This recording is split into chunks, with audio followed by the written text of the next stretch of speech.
Ya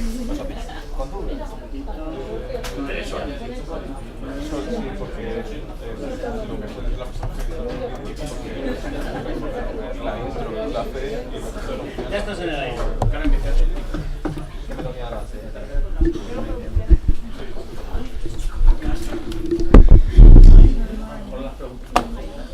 Bueno, hola a todos, bienvenidos a UA School. Vale, yo soy Juan Bas, soy el jefe de estudios. Os voy a hacer una pequeña introducción para los que no nos conozcáis. Veo muchas caras conocidas, otras no tanto. Vale, voy a explicar un poco lo que hacemos y pasamos con Bobby. Vale, hoy tenemos un chico bastante especial, es muy crack, supongo que algunos ya lo conocéis. Vale, os voy a explicar un poquito qué somos, ¿vale? Os voy a enseñar un poquito lo que hacemos y luego os hablaré de la escuela. ¡Cámara!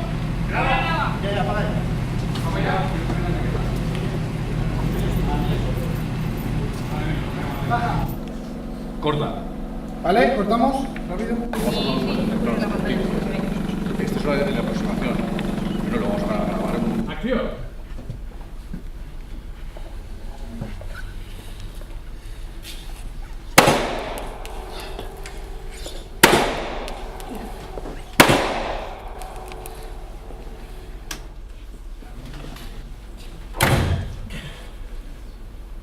Corte.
Por lo que hacemos nosotros.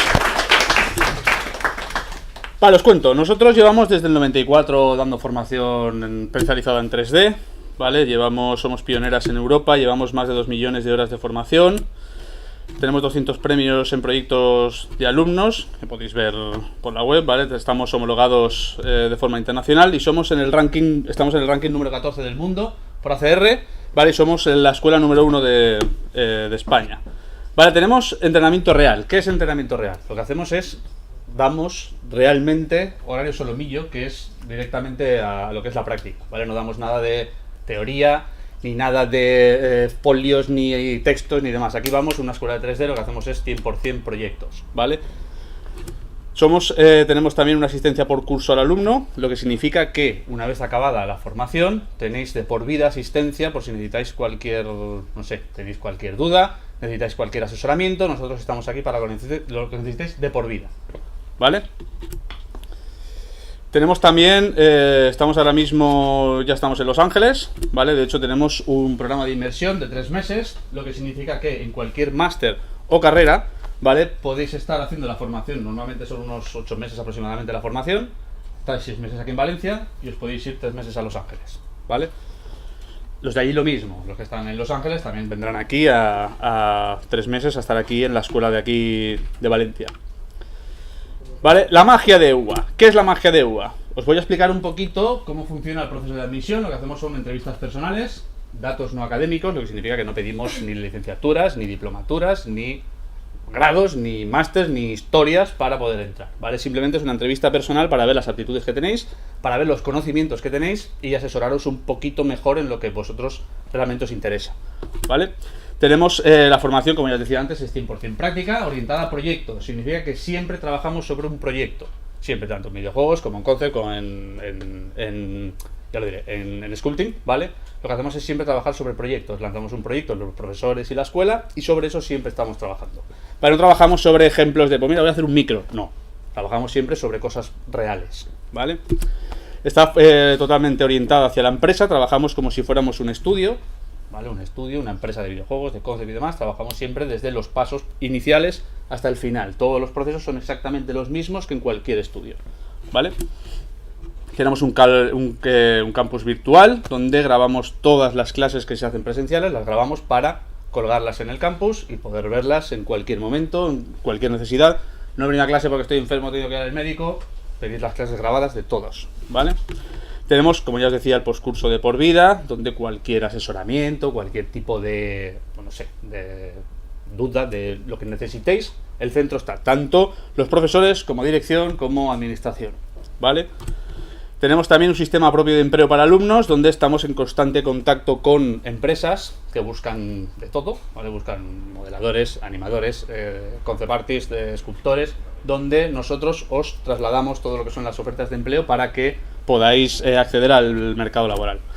Vale, tenemos una lanzadera de proyectos de alumnos, que la llamamos aceleradora, que es donde estáis aquí ahora mismo, donde vamos a hacer proyectos reales, donde vamos a lanzar videojuegos, vamos a lanzar cortos, vamos a lanzar cualquier tipo de proyecto que nos venga o que nos apetezca hacer. Vamos a estar aquí todos los alumnos haciendo proyectos, ¿vale?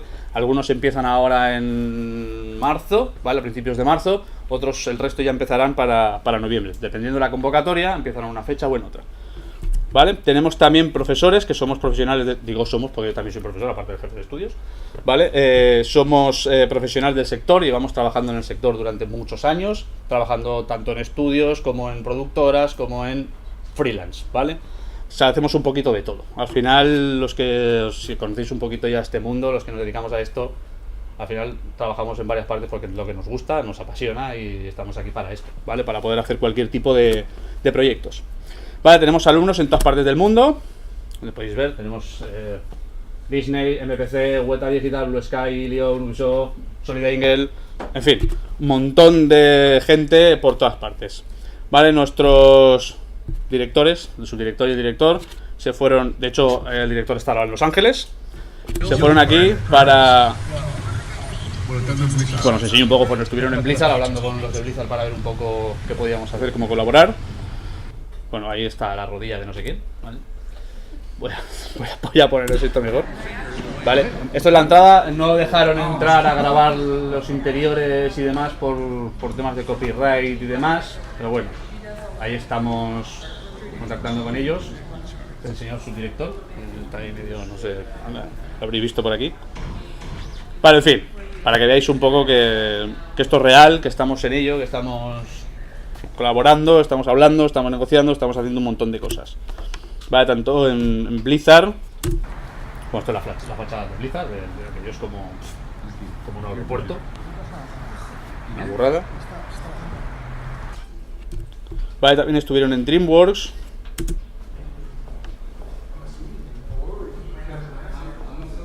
Pues un poco por lo mismo, también para hablar un poco con ellos y ver sobre todo cómo colaborar y cómo hacer para que nuestros alumnos puedan hacer prácticas en estas empresas. Sí, todo seguido.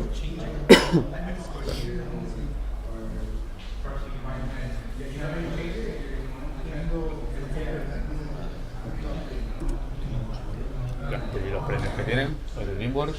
En fin, simplemente para que veáis un poco cómo es aquello y cómo se muestra. Esto es una especie como de patio que tienen allí.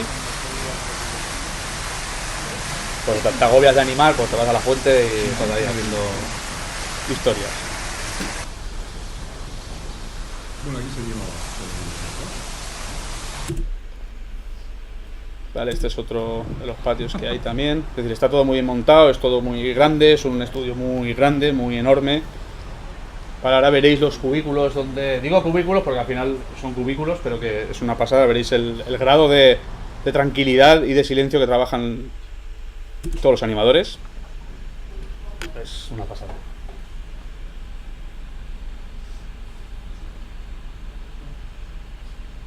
Claro, poder trabajar en un sitio como este es lo más. Esto es lo más top, de lo más top que hay.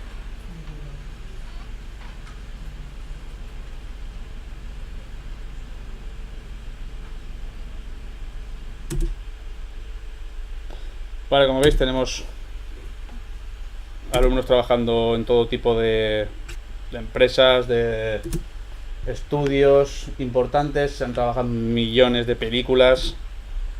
Vale, todos estos alumnos que han estudiado aquí, ¿vale? Algunos colaboran con nosotros, otros trabajan fuera de aquí. Vale, pero en fin, hay un montón de gente repartida por todo el mundo. Por todo el mundo y de aquí también en España, ¿vale?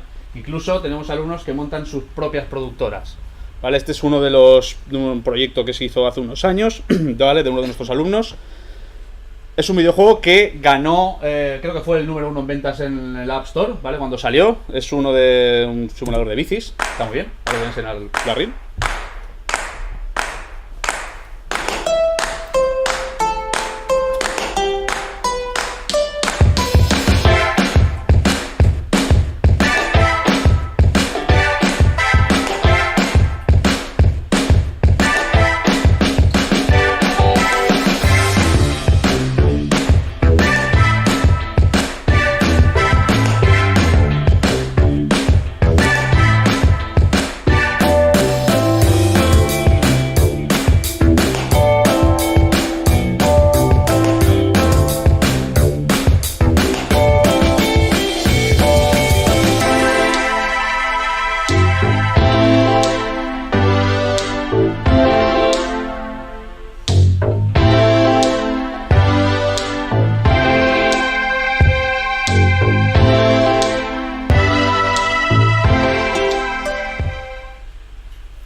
Vale, tenemos también una de nuestras alumnas. No sé si alguno conoceréis un lighter. ¿Os suena alguno? Vale, yo estuve trabajando también con ellos. Ella fue una alumna mía pues, de hace unos 3-4 años. Vale.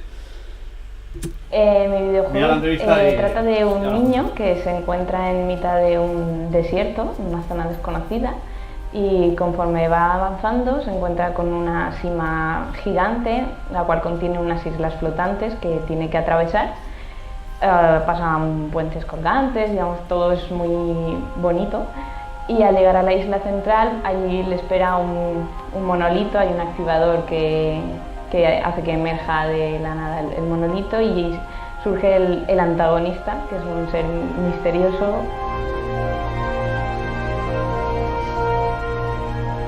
Es que es un poco difícil para mí ponerlo en una categoría como juego, supongo que de aventuras, pero yo personalmente lo considero más que un videojuego, un paseo virtual para disfrutar. La estética está muy cuidada. Bueno, el hecho de pasar de hacer el 2D y verse 2D estático, producirlo en 3D y hacerle las animaciones, que se mueva, que es como darle vida, esa parte me ha encantado porque además tienes la sensación de que pues, tu proyecto va avanzando. Bueno, aparte de que el conjunto entero del máster me ha encantado, diría que fue Fibras, porque me pareció un programa donde yo podía aplicar mis conocimientos de manera más libremente, más creativa, más artística. Si tu sueño es trabajar en una empresa de videojuegos o meterte en la industria del videojuego, aquí puedes aprender te facilitan todos los conocimientos para que los pongas en práctica. Y además, bueno, no solo existe, o sea, la formación durante esos 8 o 9 meses de curso, sino que posteriormente puedes venir y te siguen atendiendo. Estoy muy contenta, que creo que estoy realizando mis sueños, porque, por ejemplo, voy a entrar a trabajar en una empresa de videojuegos, entonces me siento satisfecha con haber tomado la decisión que me costó mucho entrar a hacer 3D, que venía eso de hacer pintura tradicional y el mundo digital era más desconocido para mí, pero que hay salidas laborales y lo estoy viendo en primera persona, es así.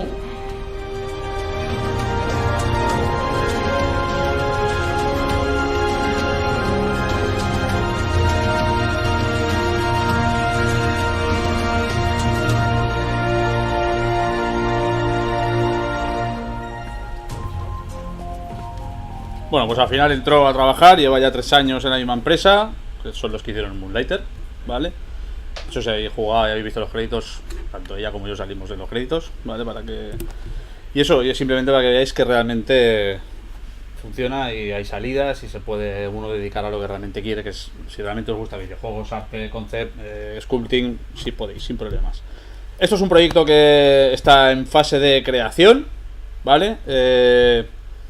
Os lo enseño para que lo veáis, ¿vale? Es un GTA Ibiza, ¿vale? Hicimos que fuera Ibiza porque nos dio por ahí, ¿vale?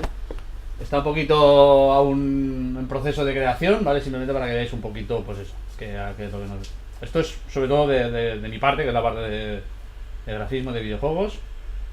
Pero bueno, en fin, para que veáis un poco los proyectos. Ya os digo, está un poquito en fase, por eso se ve todo muy parado, solo es un de cámara para que se vea un poco el environment y demás. Ya digo, está en pleno proceso de creación. Vale, y esto, por ejemplo, aunque estemos haciendo estemos haciendo un webinar de concept, todo esto es importante para un videojuego. De hecho, los que ya habéis estado haciendo concept, eso es algunos de por allí al fondo, ¿vale? Que de hecho estáis haciendo también el de sculpting, sabéis un poco que esto al final es imprescindible tener todo lo que es la parte del arte primero, para poder dedicarse a hacer ya el videojuego y hacer todo lo que es tanto personajes como props, como los propios environments y demás. Vale, es muy importante todo ese tema. Vale, por eso mostramos un poco también este tipo de historias, porque la parte de la preproducción en la parte de concept es una de las más importantes que hay, ¿vale? Por no decir que es vital para cualquier tipo de proyecto. Vale, en fin, podéis ver un poco lo que hemos hecho. Este es un proyecto que estamos lanzando, ¿vale? Estamos empezando ya con la programación y estamos ya casi terminándolo. Vale, y os voy a enseñar otro también, que este es uno que es otro de los proyectos que tenemos. Está un poquito más avanzado, ¿vale? Perdona, que le he dado la tecla al revés. Vale, está un poquito más avanzado, que es este. Peggy 18.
les voy a llamar juego porque no hay ningún tipo de interacción con nada, simplemente es la parte de los escenarios. Pero bueno, os explico. Rutas formativas. ¿En qué consisten? Tenemos 11 estructuras combinables que salen como unas 50 carreras aproximadamente. ¿Esto qué significa? Significa que de toda la formación que tenemos, tanto las licenciaturas como las carreras se pueden hacer como queráis. Son modulares y podéis coger, pues mira, quiero hacer concept con sculpting con programación, o videojuegos con programación y no sé qué, ¿vale? Entonces podéis combinarlas como queráis y de esa forma salen bastantes combinaciones, ¿vale? Tenemos el campus virtual, ¿vale? Que la formación y la vida virtual gamificada con avatares significa, ¿vale? Que lo que hacemos es que toda la formación está gamificada. Cada entrega o cada tarea que haces se puntúa. Esa puntuación da puntos de experiencia para tú poder desbloquear otro tipo de cosas. También, de hecho, los que habéis ya visto la plataforma sabéis un poco de qué va. Pero sobre todo es muy importante porque se ganan puntos, se ganan créditos, se ganan cosas para tú poder mejorar en la plataforma, para poder hacer cositas, pues no sé, poder hacer tu habitación como tú quieras, en fin. Es una forma de, pues, de que la formación no solo sea una pantalla en la que tú subes algo, sino que haya un poquito más de interacción con lo que es tanto el campus como la escuela, como con los compañeros. Vale, la estructura, vale, que tenemos másters de 1 año, tenemos diplomaturas de 2 años y tenemos licenciaturas de 3 años a las que le hemos añadido 8 meses más a cada una de ellas, que son la aceleradora, ¿vale? La aceleradora lo que hacemos son proyectos reales, es decir, de 1 año pasa a 1 año, que al final son 8 meses, pasa a tener 16 meses y así, ¿vale? La aceleradora lo que hacemos son proyectos reales, que es lo que os estaba explicando antes, ¿vale? Donde podemos sacar tanto reels, ¿vale? Como buscar inversores para poder financiar el proyecto, porque todo proyecto, todo juego AAA, no AAA, indie necesita una financiación, necesitamos dinero, y ese dinero, aunque se pueda hacer primero una fase inicial, pero luego si realmente se quiere hacer un juego en condiciones, juego proyecto, ¿vale? Yo hablo de juegos porque es mi campo, ¿vale? Pero al final lo que hacemos es buscar esos inversores, ¿vale? Para poder generar, pues eso, para que nos den dinero, básicamente, para poder lanzar el proyecto y hacer un poquito más que el proyecto sea un poquito más ambicioso, ¿vale? La aceleradora, ¿en qué consiste? La aceleradora, ¿qué es y cómo funciona? La aceleradora funciona, que lo he explicado antes un poquito así por encima, funciona un poco como una empresa real, ¿vale? Venimos aquí, hacemos un proyecto, está muy bien seccionado por departamentos, en el que cada uno se encargará de una cosa. También funciona de una forma que si no se trabaja y no se cumplen objetivos, esa persona se va a la calle, ¿vale? Funciona un poco igual, ¿vale? Lo que se trata es de que aprendáis, que se aprenda a trabajar como un estudio real y que luego la disciplina sea igual que un estudio real. Porque si no, luego cuando salís a la calle decís, uy, esto no es lo que yo me esperaba. No, aquí ya sabemos cómo funciona y sabemos cómo, o sea, os enseñamos a cómo funciona el sector, ¿vale? Somos centro oficial de PlayStation Talents. ¿Qué es esto? Esto es lo que hacemos en la aceleradora. El PlayStation Talents es una historia que se ha montado aquí de Sony, ¿vale? Que lo que hacen financian proyectos. Se va a concurso y en el concurso el ganador gana 200.000 euros para poder desarrollar el videojuego, y además una vez ya el proyecto ya realizado se lanza en la App Store, ¿vale? En la Play Store de PlayStation, ¿vale? Pero sobre todo es importante porque al final estás generando un proyecto con la marca Sony, que eso te lleva a cualquier parte del mundo, ¿vale? ¿Vale? Tenemos las convocatorias, ¿vale? Que son las siguientes convocatorias de marzo a abril, donde tenemos los másters, carreras y demás, ¿vale? Tenemos de todo, tenemos de videojuegos, concept art, sculpting y efectos visuales con Houdini, ¿vale? Estamos ya terminando el plazo de admisión, por si a alguien le interesa. Aquí son las que están ya más específicas, ¿vale? En marzo tenemos concept y sculpting, en abril desarrollo de videojuegos y Houdini, y ya en septiembre todas, ¿vale? Poco más. Yo ya os voy a dejar con Bobby, ¿vale? Ahora se va a conectar a través de Skype para daros una pequeña introducción y demás. Y nada, espero que os haya gustado y muchas gracias por venir.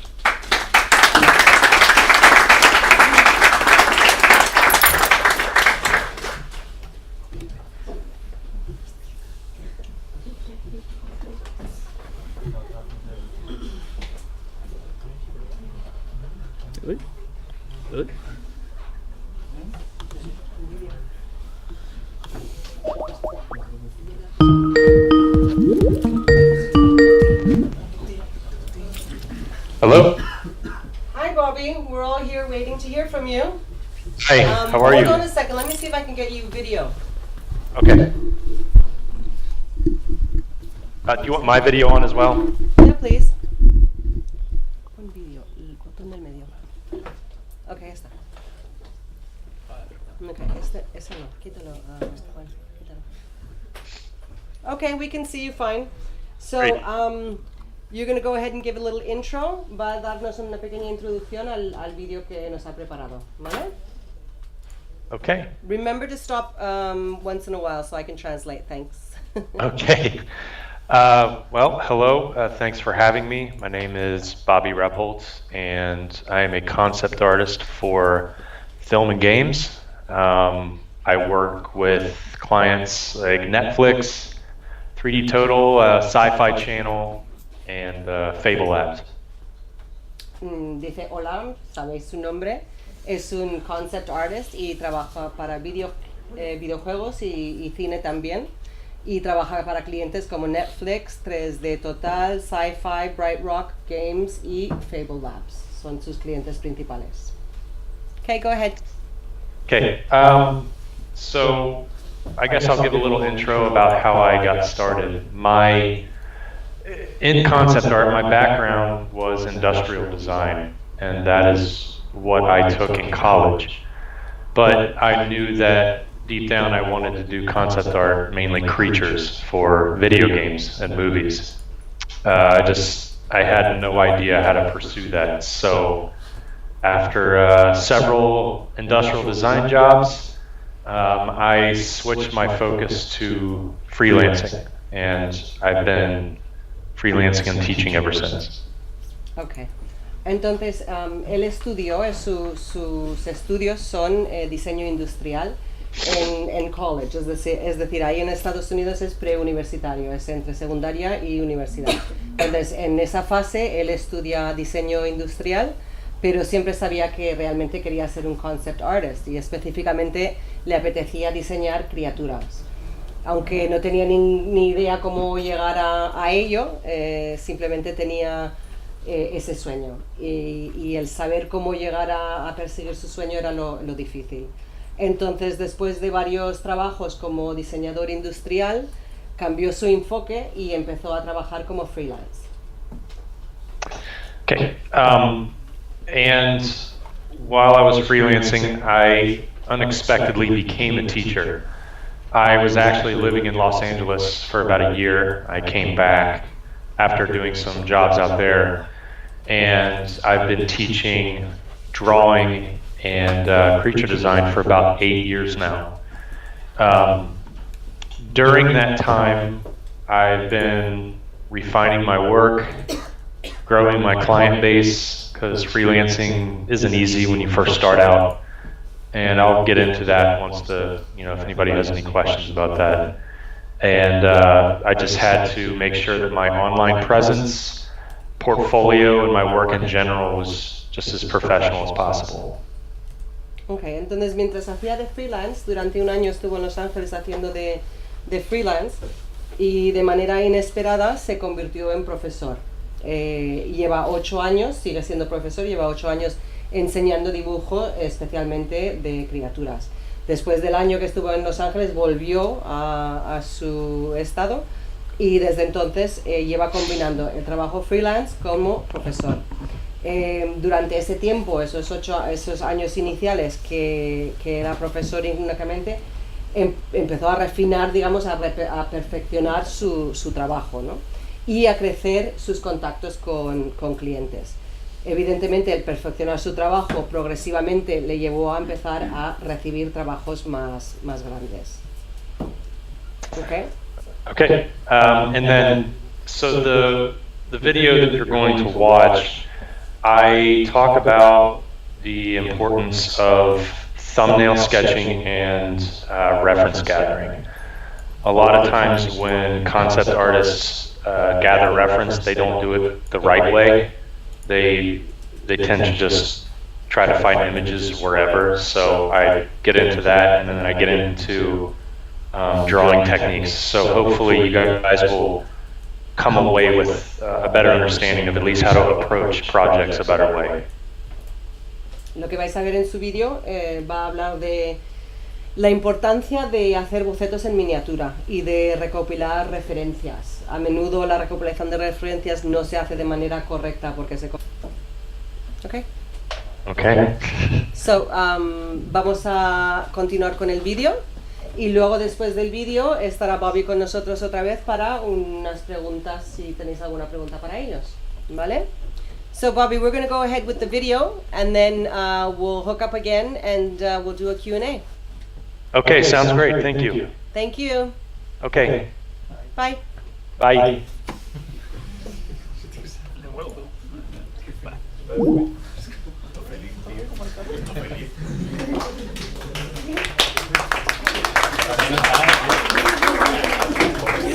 ¿Se puede poner la pantalla completa OBS?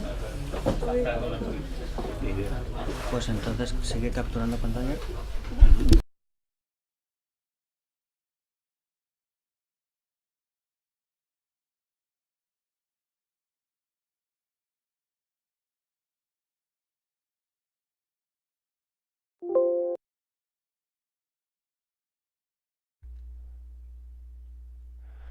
Okay. Hey everybody. Welcome to Drawing with Confidence.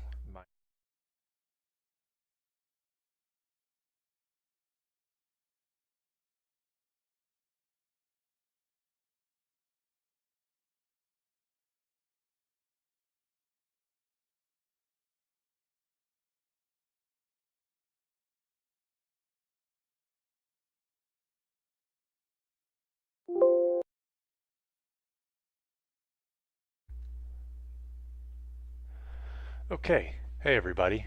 Welcome to Drawing with Confidence. My name is Bobby Rebholz, and I am very thankful for getting this opportunity to teach this webinar. The MasterClass itself is about simplifying the sketching process so that the burdens of perfection are lifted. So what that means is drawing can be very intimidating, and since we will be talking about traditional drawing on paper as well as digital sketching, it goes hand in hand. The bottom line is just being more confident with the paper you buy, how you shade, how you use Photoshop, and more into the basics and the fear of drawing than getting too complicated.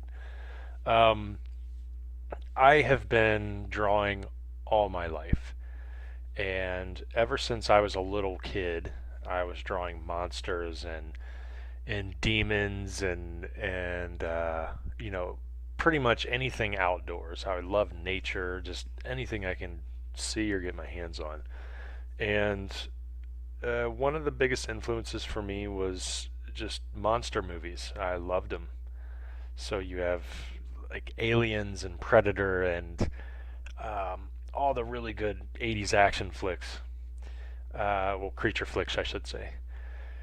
So that really shaped me with who I am. So what I'm going to try to do with this webinar is bring those years of experience in drawing and trial and error into you know, drawing with more confidence. And the 5 key areas that I'm going to be talking about are: 1, and let me get a different color here, so I like drawing with a brighter color so you can see.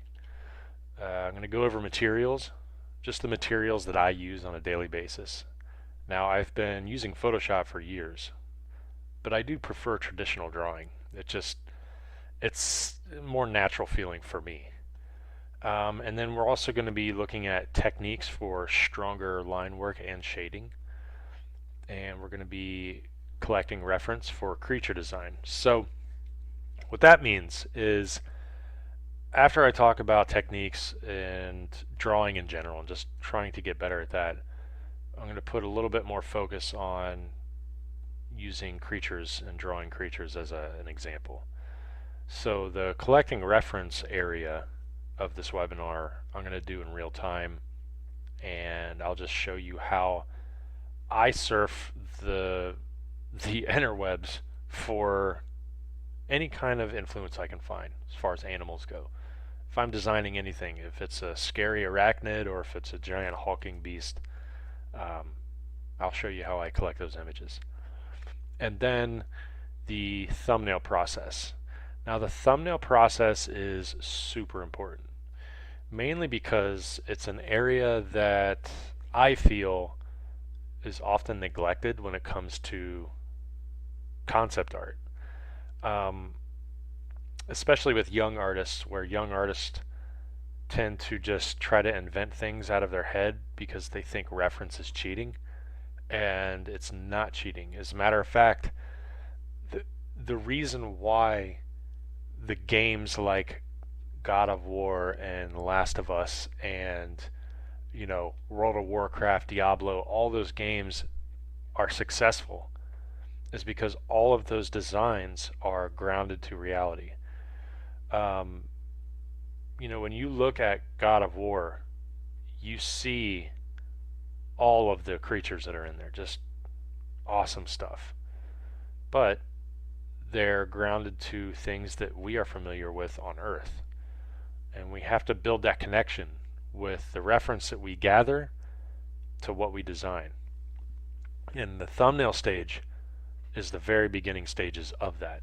So if you ignore that stage, it doesn't matter if you're the best sketcher in the world, your design is going to not be good, and people are going to pick up on that.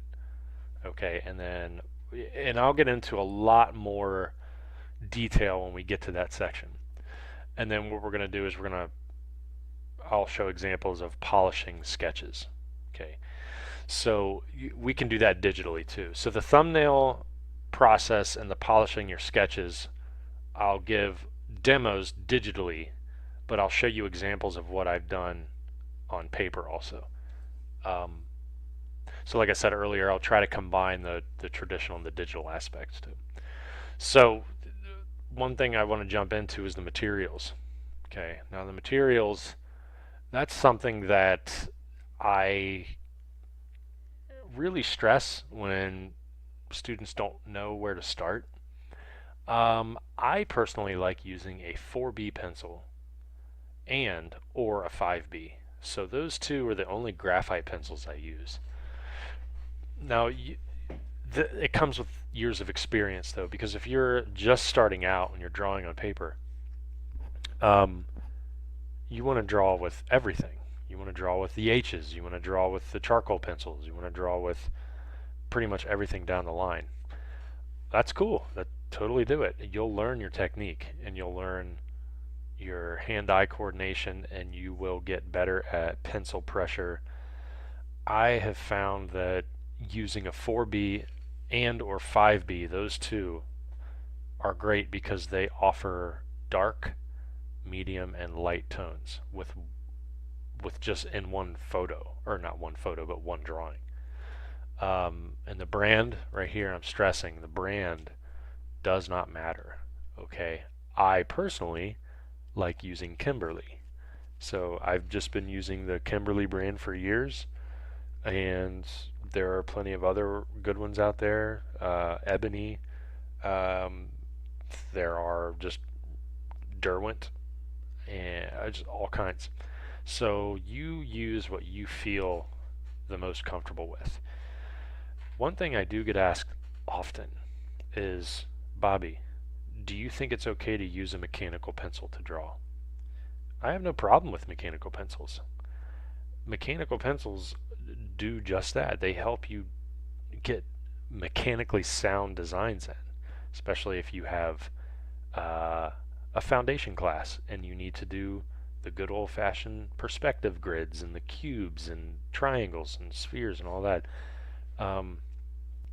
I will say, though, that there's a freedom that you get when you draw with a regular pencil, not lead that you have to push through the tube. You are limited to only fine details if you have to use that mechanical pencil. And the other thing is, you can shade. You can add value with mechanical pencils because I've seen beautiful work done. However, you will lose a lot of the texturing, and something just doesn't feel as freeing when you use a mechanical pencil. Using a mechanical pencil cries out, I have to make everything look perfect, because that's what that pencil allows you to do. It allows you to be perfect with your stuff.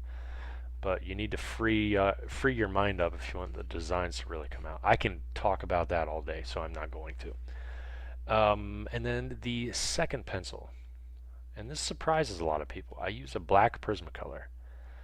And before I go into that, not the black Prisma Verithin pencils. I don't use those.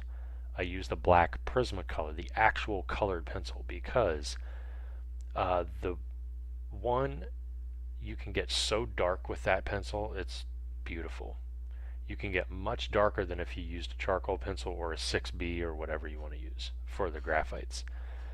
The other thing that's great about the black Prismacolor is, since it's wax, I use a very thin coating of shading on top of my graphite drawings. And I go, so if you look at this giraffe creature over here called the Bambar, this is something I drew about 3 years ago. So the patterns are all 4B, and then I used a black Prismacolor over top of it. So when you zoom in here, you can see the texturing. It actually looks like fur on there. I did not do that. I didn't add that in Photoshop. That's what happened. I used a nice coating of black Prismacolor on top of it, and it keeps the graphite down from smearing. That's how I'm able to make clean work. So like I said over here, for black Prismacolor, it's great for dark darks, and the wax offers a nice coating on top of graphite. And that's why I use it. The bad thing about using black Prismacolor is it tends to break easily, or it wears down pretty quickly. Sorry. So if you're looking to draw a lot with a black Prismacolor, maybe like one drawing that's going to take a long time to do, or you're going to be sketching a lot quickly, just getting ideas out, you're probably going to need a full set of them.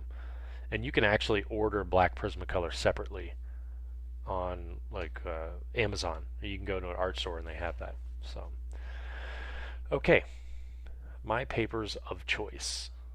So, besides, Photoshop, obviously, because I love sketching in Photoshop, you can use Sketchbook Pro, you can use all those too. They all offer really, really good effects, and when it comes to digital sketching. So my number one choice is Moleskine.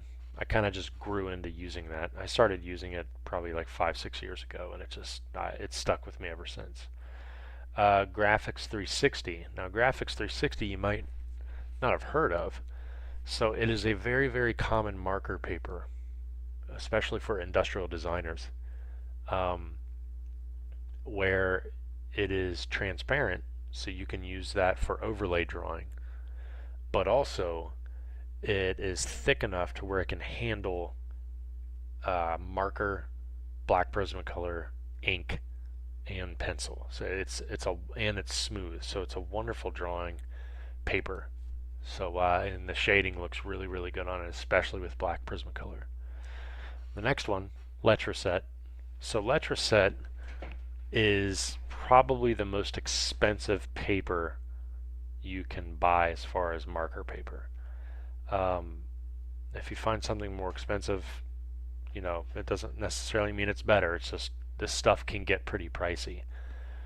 But when you draw on Letraset paper, you're going to immediately thank yourself for purchasing that pad, because especially with a black Prismacolor pencil, it's so smooth to draw on that it's effortless, and the shading looks really nice on there, especially if you treat it correctly. So like I would say that these top three types of paper are the most expensive. Now moleskin pads, I stick with the 8.5 by 11. Actually, moleskin runs a little awkward when it comes to sizes. So their typical paper or standard size one is not 8.5 by 11. It's actually 11.5 by 8 or something weird like that. It still looks normal, like regular printer paper size, but just a little bit awkward. But it's wonderful, and then it offers a really cool, like the background here. I didn't doctor that at all. I just scanned it in. It offers a really cool ancient map feel when you draw on it. Just something raw about it. So these two down here, Strathmore and Kansan, those are wonderful sketch pads for class. If you need to go like a figure drawing class, or you have some kind of product design class, they're great. They're wonderful, really good quality paper. And Kansan also is really good for making larger colored construction paper if you ever need anything like that. But these kind of sketch pads I used all throughout my schooling, and I would just put those in my book bags and just go with it. So they're really good. They don't, like Kansan, they do make marker paper for Kansan, but their regular sketch pads, they don't really hold marker that well. If you use Copic markers, I think that's okay. I don't think I've ever tried Prismacolor on that, but I have tried Copic. But that's really good paper. So if you have the money, do it for the Moleskine Graphics 360 and Letraset. Strathmore and Kansan are a little cheaper, but they don't skip on quality. So it's really good stuff. Okay, so let's see what we have on the list here. So techniques for strong line work and shading. And I think what I'm going to do is I'm going to talk about the thumbnail process first, and then I'm going to jump into techniques for strong line work and shading, and then I'm going to jump down to collecting reference for creature design. The reason I'm going to talk about thumbnailing first is because it's the rawest form of drawing, even before you worry about stuff like shading and making perfect lines and stuff. Okay, so that's just something that I want to mention. So let's jump into the thumbnail process. So thumbnailing, I have five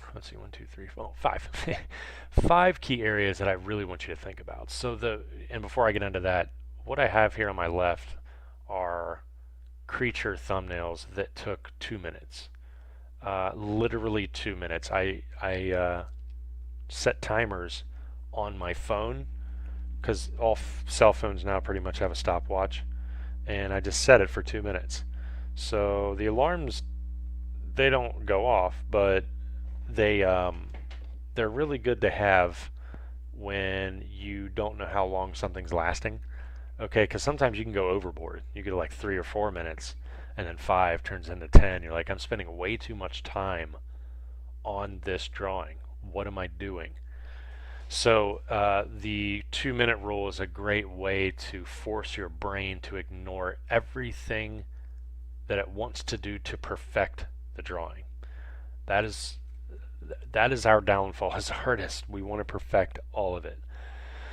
So if you notice up here, just an example, like these up here, when I first started the page, I was scribbling, and I'm going to show you exactly what I was doing.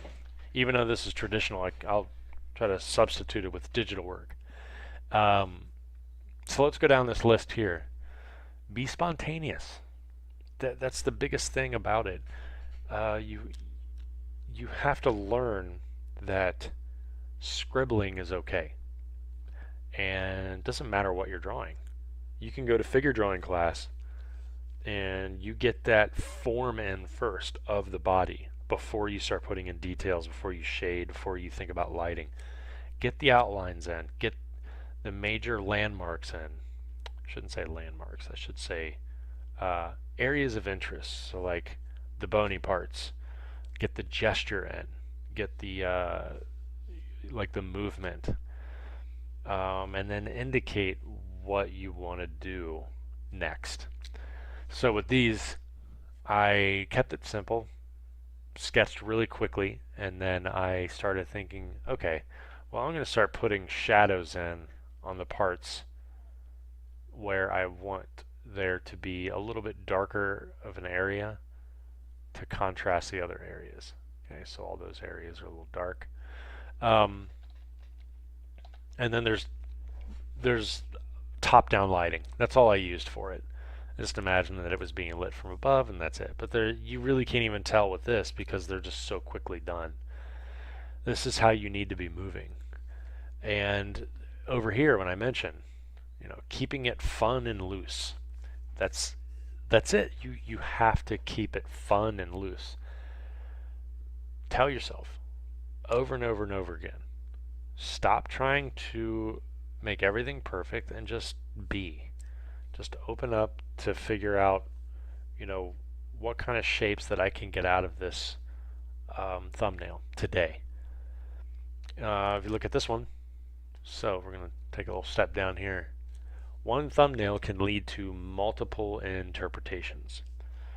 The beautiful thing about scribbles and thumbnails like this is if you were to hang this on a wall for a client, and then you have 8 or 9 coworkers standing around looking at that thumbnail, just one thumbnail, you're going to get multiple interpretations from that one thumbnail. Everybody in the group is going to see something different based on how you put the lines together.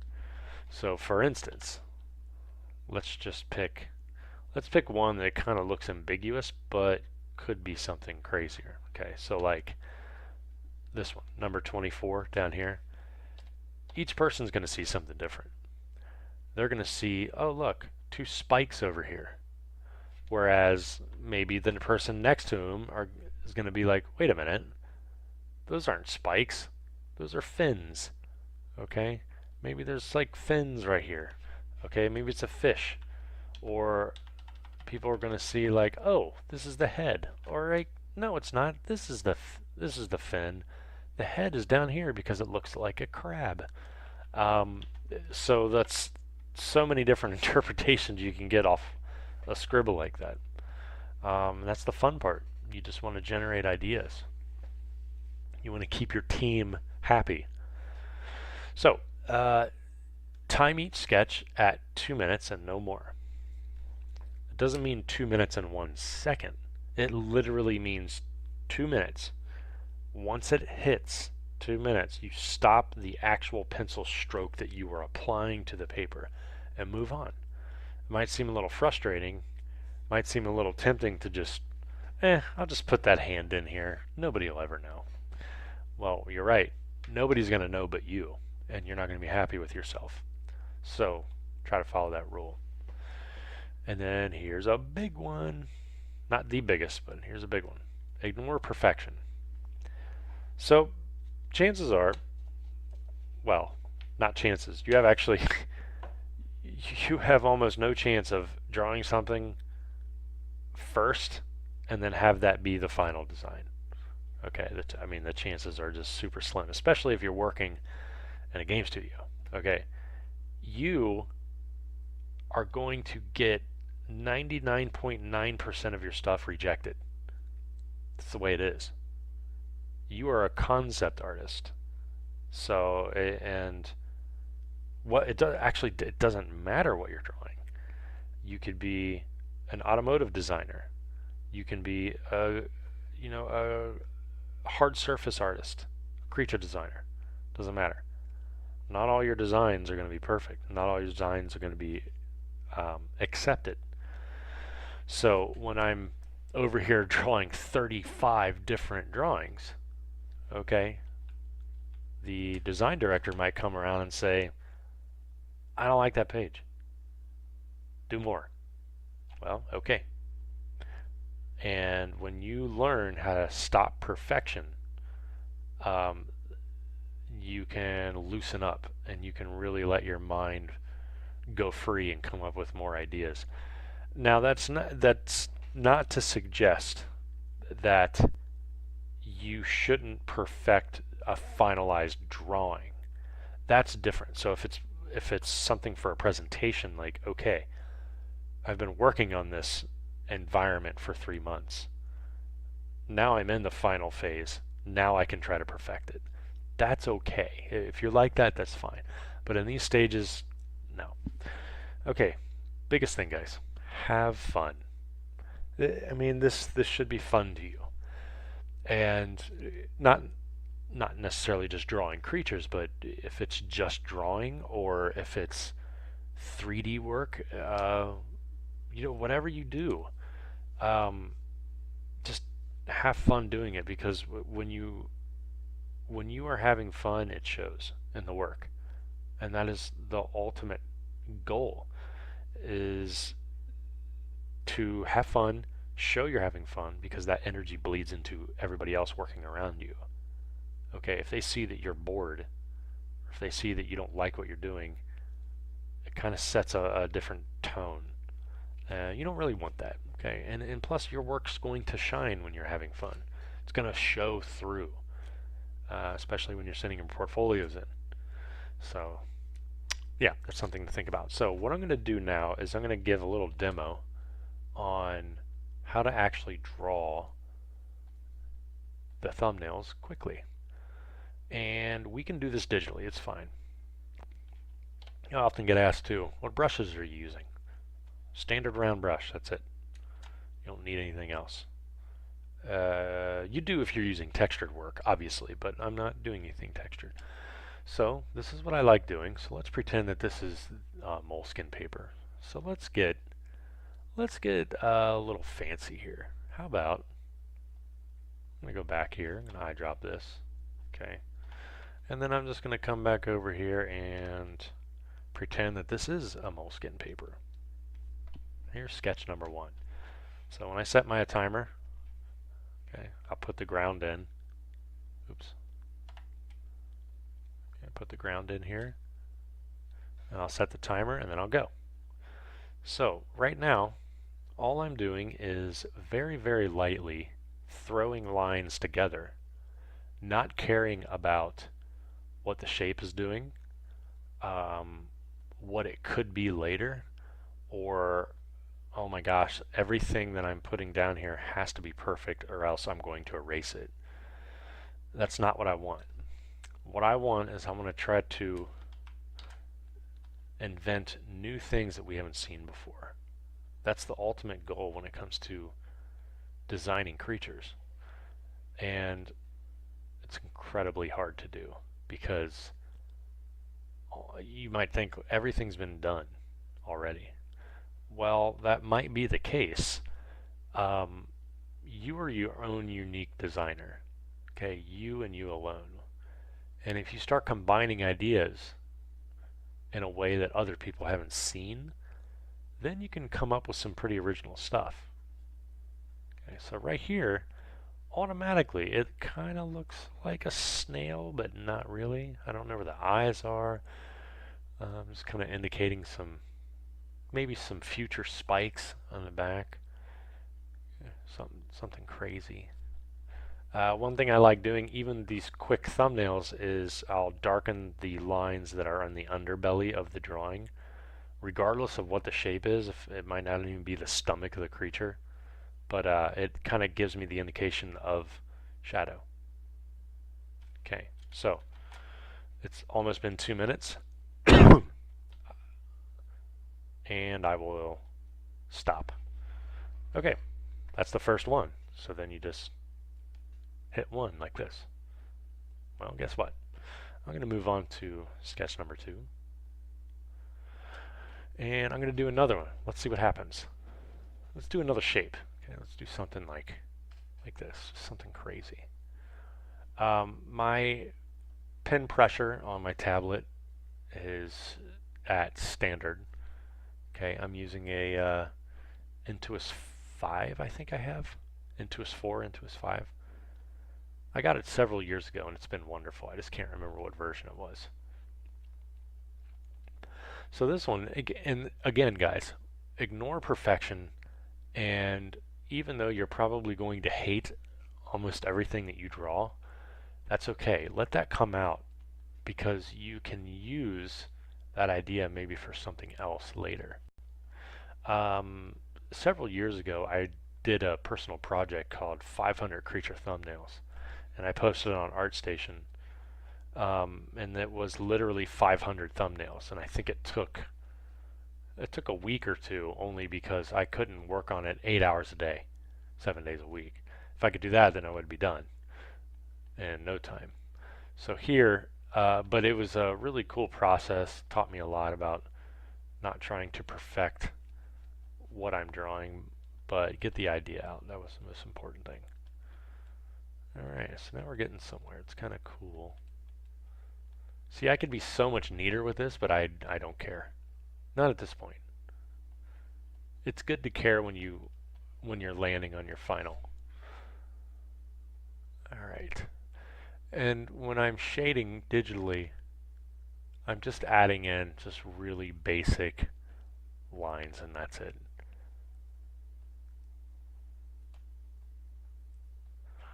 Okay, that's it. I'm done. Okay, then I move on. So you see how quickly you can do it. So I'm not going to jump into a ton of detail with explaining the thumbnail process, mainly because it's an exploration assignment. That's all it is. And each person explores differently than the other. Okay, some people's thumbnails look different. Well, everybody's thumbnail looks different than the other. And that's just the way it is, mainly because our brains think differently. So each one of you viewing is going to see something else out of that. Some of you might even see a vehicle. Why? Well, because of that. The roundness conveys vehicle. Okay, so we're not going to worry about that. Okay, so, and we can jump back into one of these two thumbnails on a later time and give you more of a polished version of it. I think that would be kind of cool. Okay, so let's see. Let's jump back to what we're doing. Okay, what we're going to go over. So, over thumbnail process and then techniques for strong line work and shading. So the thumbnail process, once you have this done, then you can get into some more detailed drawings. And what that means is you might find, let's say you have like 100 bug sketches, okay, and then you end up liking a couple of them, but you really need to see them in a more detailed light. Well, that's fine, because then you can go to phase 2. So this phase is still the thumbnail stage, but it has more detail. You can see a little bit more shading, and you start to appreciate the shapes a lot more. So like right here, I can put maybe like a super thin leg like this. I don't know yet. Something like that. And maybe the head is down there. I don't know. There we go. So something fun. And I don't know what that part is either. I don't know. But let's find out. Okay, so maybe there's some more openings where the arm is. So maybe it overlaps. Oh, okay, so I kind of see where this is going now. So it looks like it's a super big spider, and I didn't expect that. So let's say that it came off of, and I'm going to work a little backwards here. I'm just going to cheat just for the sake of what I'm talking about. But let's say you have something super rough like this, and then the legs were coming up. Okay, you might actually have a thumbnail that looks like that, which is totally cool, because now you're getting into the second stage of the thumbnail process. Okay, and yes, it is possible, and it is also encouraged to do colored versions of things in thumbnail form, mainly because we're going to have to see color anyway. So just think about that. All right, there we go. It's going to indicate where the shadow is. There we go. All right, cool.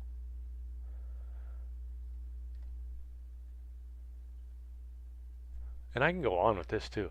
I would say at this stage, I don't want to spend any more than, 5 minutes on it. I just want to get the body in here and the joints. It always helps. I am a huge fan of insects. It's something that I've been studying for a long time. But if you're not familiar with an animal group and you're drawing a creature that resembles an animal, use reference. Okay, reference is definitely important. I have reference opened up on my phone right to the right of me, so I can look at certain things that beetles have around their joints and butterflies, believe it or not. Here we go. And it's not always going to be exact copying either.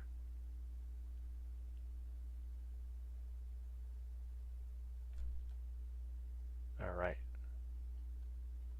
Looking cool. Okay, so in a nutshell, I'm still not worrying about perfection. I am just having fun with it, and you should too. So it might have some little arms coming out there, just some crazy stuff. Okay, so that's what it's like when you take a super rough thumbnail from something that looks like that. Oh, you know what? Here. I'm going to do these fancy little arrows. Okay, stage 1. And then stage 2. Okay, that's 2. Now, this, I didn't turn into that, but it might be that. Okay, you have that little wheel area. Sorry for coughing. Little wheel area, maybe right there, and then maybe that's what the whole body looks like folded up. Many possibilities. Okay, so, and now we're going to talk about techniques for strong line work and shading. And I love doing this kind of stuff. So one thing that I tell all my students is when you have a blank white sheet of paper, it can be pretty intimidating. And mainly because you don't want to ruin that really nice piece of work. That's totally fine. One thing I always say is that paper doesn't know you, it doesn't care, and it just wants to be drawn on. So think of it that way. Think of it that way and not ruining a brand new sketch pad, because you're going to go through a lot of sketch pads in life, especially if you want to perfect drawing or if you just want to take drawing lessons in general. So we're going to look at nice lines. Okay, so here's a line that sucks.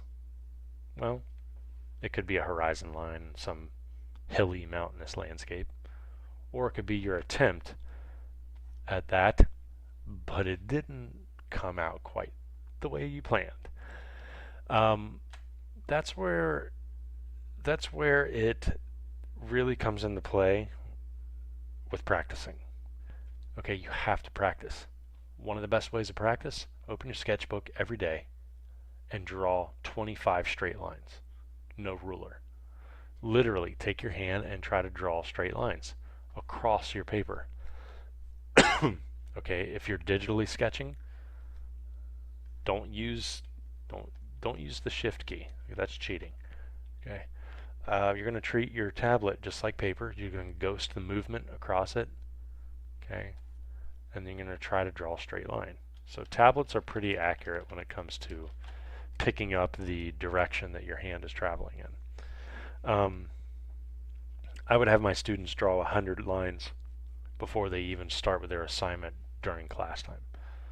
And it's something that is super important, mainly because you get to warm up, and also that constant, how should I put it, the 10,000 hour rule is still being applied. And you have to get out 10,000 bad drawings before you get to the nice ones. Okay, well, try to follow that. So I have, oh, see, that one's not bad. And I understand it's kind of hard to do this on a tablet. Wacom has come a long way over the years as far as accurate readings when it comes to drawing and when, you know, like what the direction is when you're painting. But drawing a straight line digitally is hard. It's more rewarding on paper, but it's easier to do digitally because you can just hit Control Z, or not Control Z, sorry, Shift and draw like that. And that offers a really nice straight line. Why not, right? I mean, there is merit to drawing freehand, but at the end of the day, whatever gets you the best result and the neatest result, go with that one. I kind of went off on a little side tangent there. Sorry about that. So, one of the things that I want you guys to do, even during this webinar, is to practice those straight lines. So play this as I'm talking about it, get your sketchbooks out, and really try to draw across. See, that was no ruler. Holy crap. No ruler and no using shift. Now I won't be able to reproduce that, but that was, I didn't even know I could do that, especially digitally. Okay, so the other thing we're going to mention, strong line work and shading. Okay, I'm not done with the line work bit though. Another thing that I want to talk about is knowing when to go from thick to thin, or dark to light. So let's pick something here. Okay, maybe some eyes right there. Kind of looks like a little birdie. I don't know, maybe it is a bird. Okay, it's a bird. Little creepy little bird. Okay, so we have like a little bird.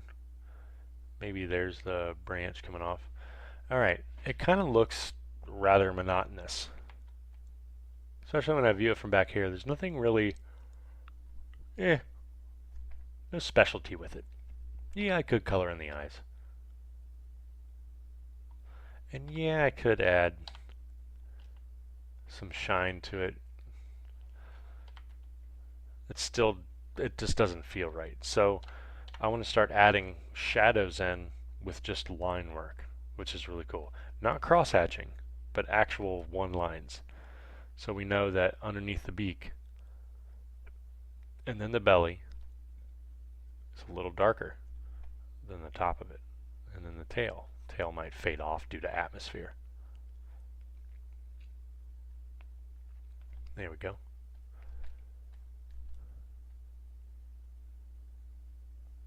See? So then when I zoom out, oh wow, I can actually tell that that little guy is still there and still being cool. So oh, let me close this out here. Thank you. So this kind of stuff really plays into or really comes into effect when you want to remain minimal with your sketches but still show depth.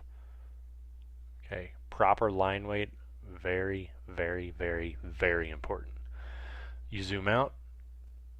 One of the things that they talked about in school when I was in college is if you can hang your work up on the wall and step 15 feet back and still see the sketches, you did a good job. Okay. The same thing applies when you're making a portfolio, especially online.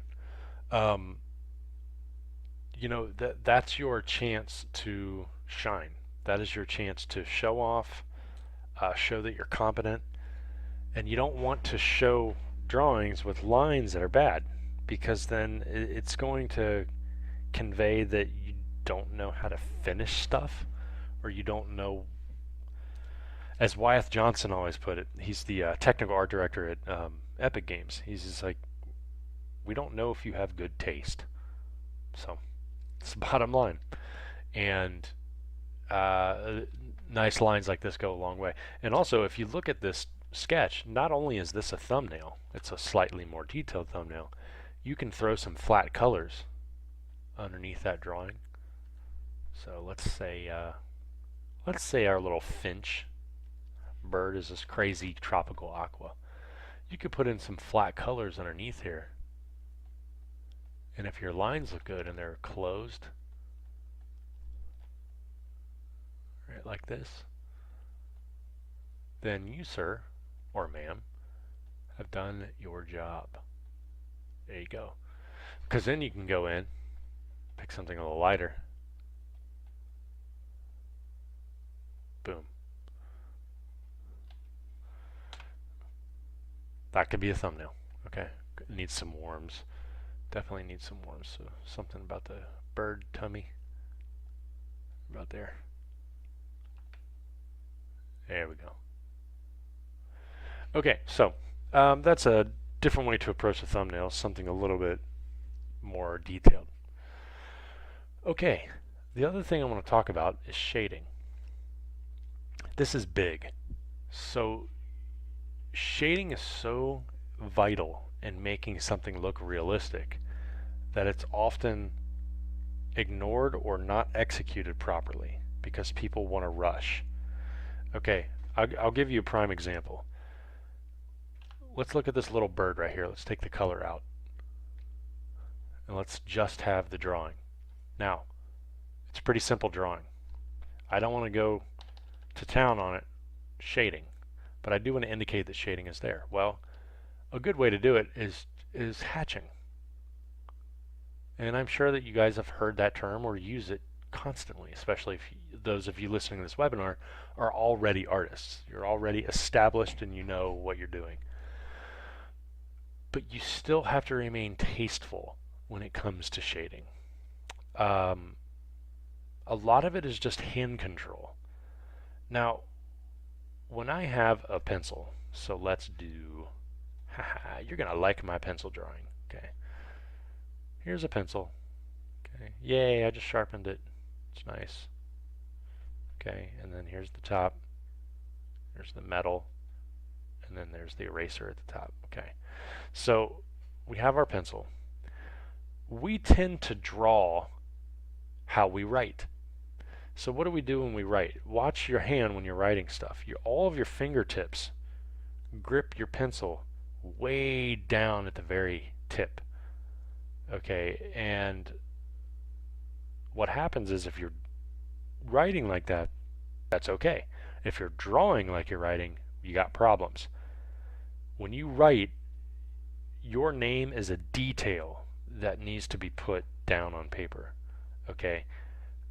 You can't necessarily scribble your name unless somebody understands it, or you're just signing something super quickly.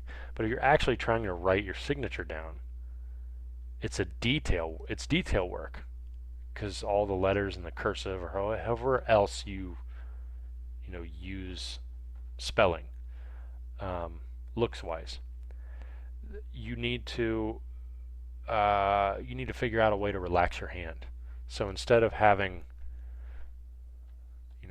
your hand here and your fingers squeezing here, okay, you usually have your thumb out. Okay, there's your thumb like that, and then you have your middle finger out over here, and boom, boom, boom. Okay, there's your thumb. Oh my gosh, there's like no space down here to actually have fun with. Okay, you're gripping that thing way too tight.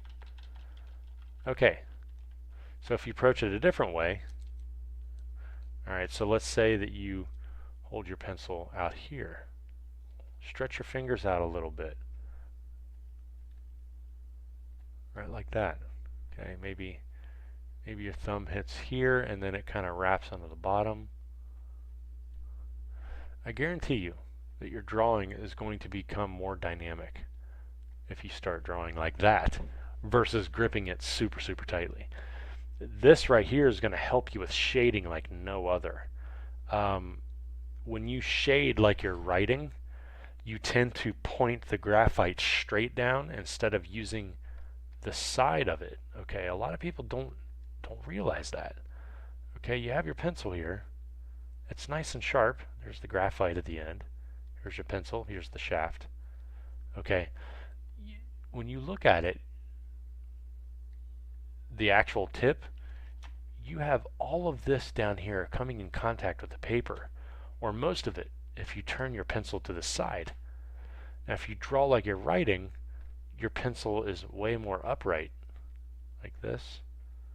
It is sharp, but that's all you can draw. It's just sharp stuff. Okay, when you draw like this, you tend to have this thicker shaded line. Alright? So when you're doing shading, make sure that you hit in 3 different directions. Alright, so I'll show you what I mean by that. There we go. I was wondering where that went. Okay, so you're going to draw or shade 3 directions. I'm going to show you an example. I'm going to go into some of my creature work. Okay, so let me just go into my portfolio and then I can go into creatures. Alright, so I got quite a few. This is stuff that I've been able to save because my computer got wiped over the summer. So this right here is a piece I did called Brotherhood. An unlikely pair were joined in battle and they protected each other. So having those kind of memories go a long way into what friends that you decide to keep and bring around and all that fun stuff. So here you see, I'm going to zoom in here. Can't. This back leg or arm, okay, that was 3 different directions that I shaded. So the graphite went that way, it went that way, and then it went down, straight down. And what that did is if I do that, this is digitally so it won't come off the same. Let's say I go in that direction. I'm going to physically turn the paper and I'm going to add another layer right on top of that, not pushing harder. I'm not going to push harder, but I'm going to keep the pencil strokes even and spot on. Okay. 3rd direction. Remember, you need a minimum of 3 for people to feel the difference. Right like that. So now, even though it's digitally painted, something doesn't look right. Okay, I see a lot more gaps in here. It kind of looks like a sewing machine, like a cotton gin. Alright, so I probably need to do yet another direction. So with that, you can start to see already. It's smoothing out right there. I'll zoom in. It's starting to fill the gap. Alright, so it's really, really neat. There we go. So even though it's digital, it still looks decent. Okay. Let's see. So other types of shading. We have hatching, like this. We have cross hatching. This one's really popular one, especially in cartoons. Something like that. So if you want to indicate an area really quickly, use cross hatching. It looks cool, especially if you're neat about it, if you're anal about it. Sorry, but that's like the only word that I can think of. You have to be picky about it. Okay. So shading, and we looked at collecting reference. Is something that we need to talk about next. So techniques for strong line work and shading. Okay, so to go back into the whole strong line work thing, the whole drawing from one side to another should be done not only without a mechanical pencil and without a ruler, but you need to sharpen your regular graphite pencil to do it, and don't grip it like you're writing, okay? So I just thought that I would mention that. And the whole straight line thing, please continue. It's not all going to be dandy. And I don't know why my throat's bothered. I think the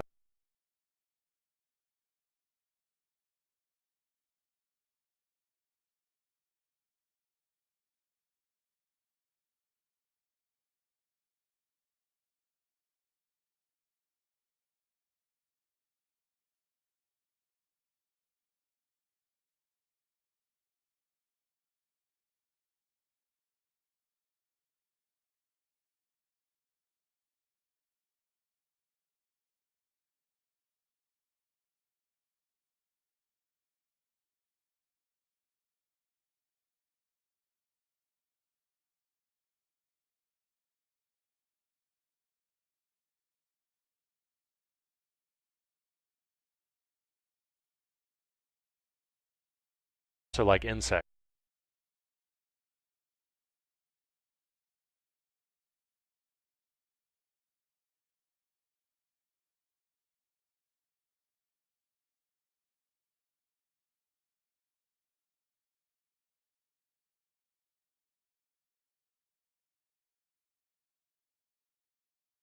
The air is dry. Have my humidifier running next to me, so we'll see if that helps. Okay, so 3 directions: line work, line quality. So what is line quality? Well, does the line actually look pretty, or is the line simple and effective without getting too gritty, too dirty? It doesn't jump off in any other direction. That is very, very important. So that's another thing to keep in mind. Okay, so here's what we're going to do. We're going to look at gathering references for creature design. This is a super, super important area when it comes to not only creature design, but you need to learn how to collect reference in general. So if I go animals, okay, and I just hit images, a plethora of animals already exist on this planet. And a lot of them are so beautiful looking that it's hard to imagine that something like that actually is still crawling around on our Earth. And I think that's one of the coolest things ever. So what I want you guys to do, even after this webinar, is just search for animals that interest you. Okay, I love 4-legged animals. Quadrupeds are just so neat. But I also like insects. And actually insects are my favorite thing. So if I can combine those, yeah, I'm scaring myself. So for instance, we can look at this handsome guy, copy him. So I'm going to throw away the line work, make a new layer, and voila. Ooh, that's a big one. Looks like it was a high resolution image already, and they just turned it down.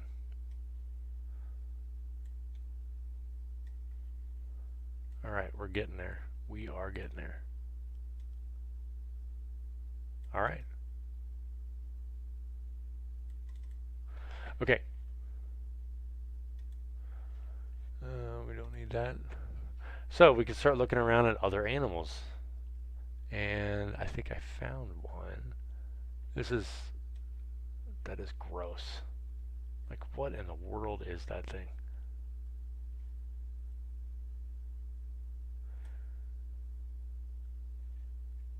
Oh, didn't work. Oh, I see. Okay, hold on. Usually if I drag it into there, it'll work, but there we go. Okay.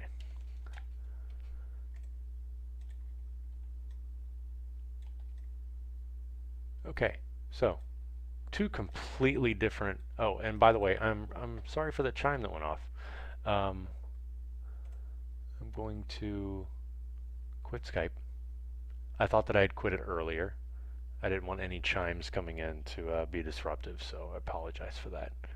So that is stopped. So we have these two animals, completely different. One's a marsupial, and then one's an awesome iguana. Looks like not an iguana, but a monitor. So this is how you start collecting images. And then I'm going to go try to find some images that I've already collected. I think I'm better off just doing all of this with Scratch. I'm just going to do it in real time. Copy this. Okay, and paste it. And this is really what you do. If you're given a brief by a client on the type of creature that you need to design, then you're going to need to start collecting these images, because your image collecting is going to dictate the quality of your design later.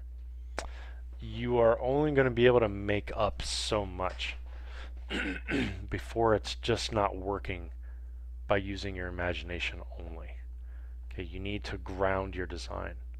Prime example is we just finished up my first round of pre-production work for a movie on Netflix. It's a creature movie. Obviously, I can't tell you what it is. But one of the biggest things was making mood boards, and I think we made a total of 5 or 6 just to start things off. So you need to get used to doing that, because those images are going to be there for you your whole project. You need something to fall back on, and it's super important. So let's jump back into the swing of things. Okay. All right, this is cool. This is a cool image. We don't usually see giraffes laying down. So I'm going to copy that. Looks like a really big photo too. And it's actually not. Look how small it is. But we can make it bigger.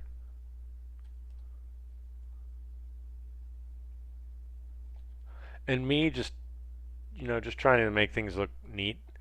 This isn't like thumbnail sketching where you're not supposed to make everything look perfect. But when you're doing an image board, this is for you, okay? You as in, for your own good when you do them. And you can have those image boards ready when you need them. Okay. And another nitpicky thing, but clients appreciate it, is when you have no white space in between the photos.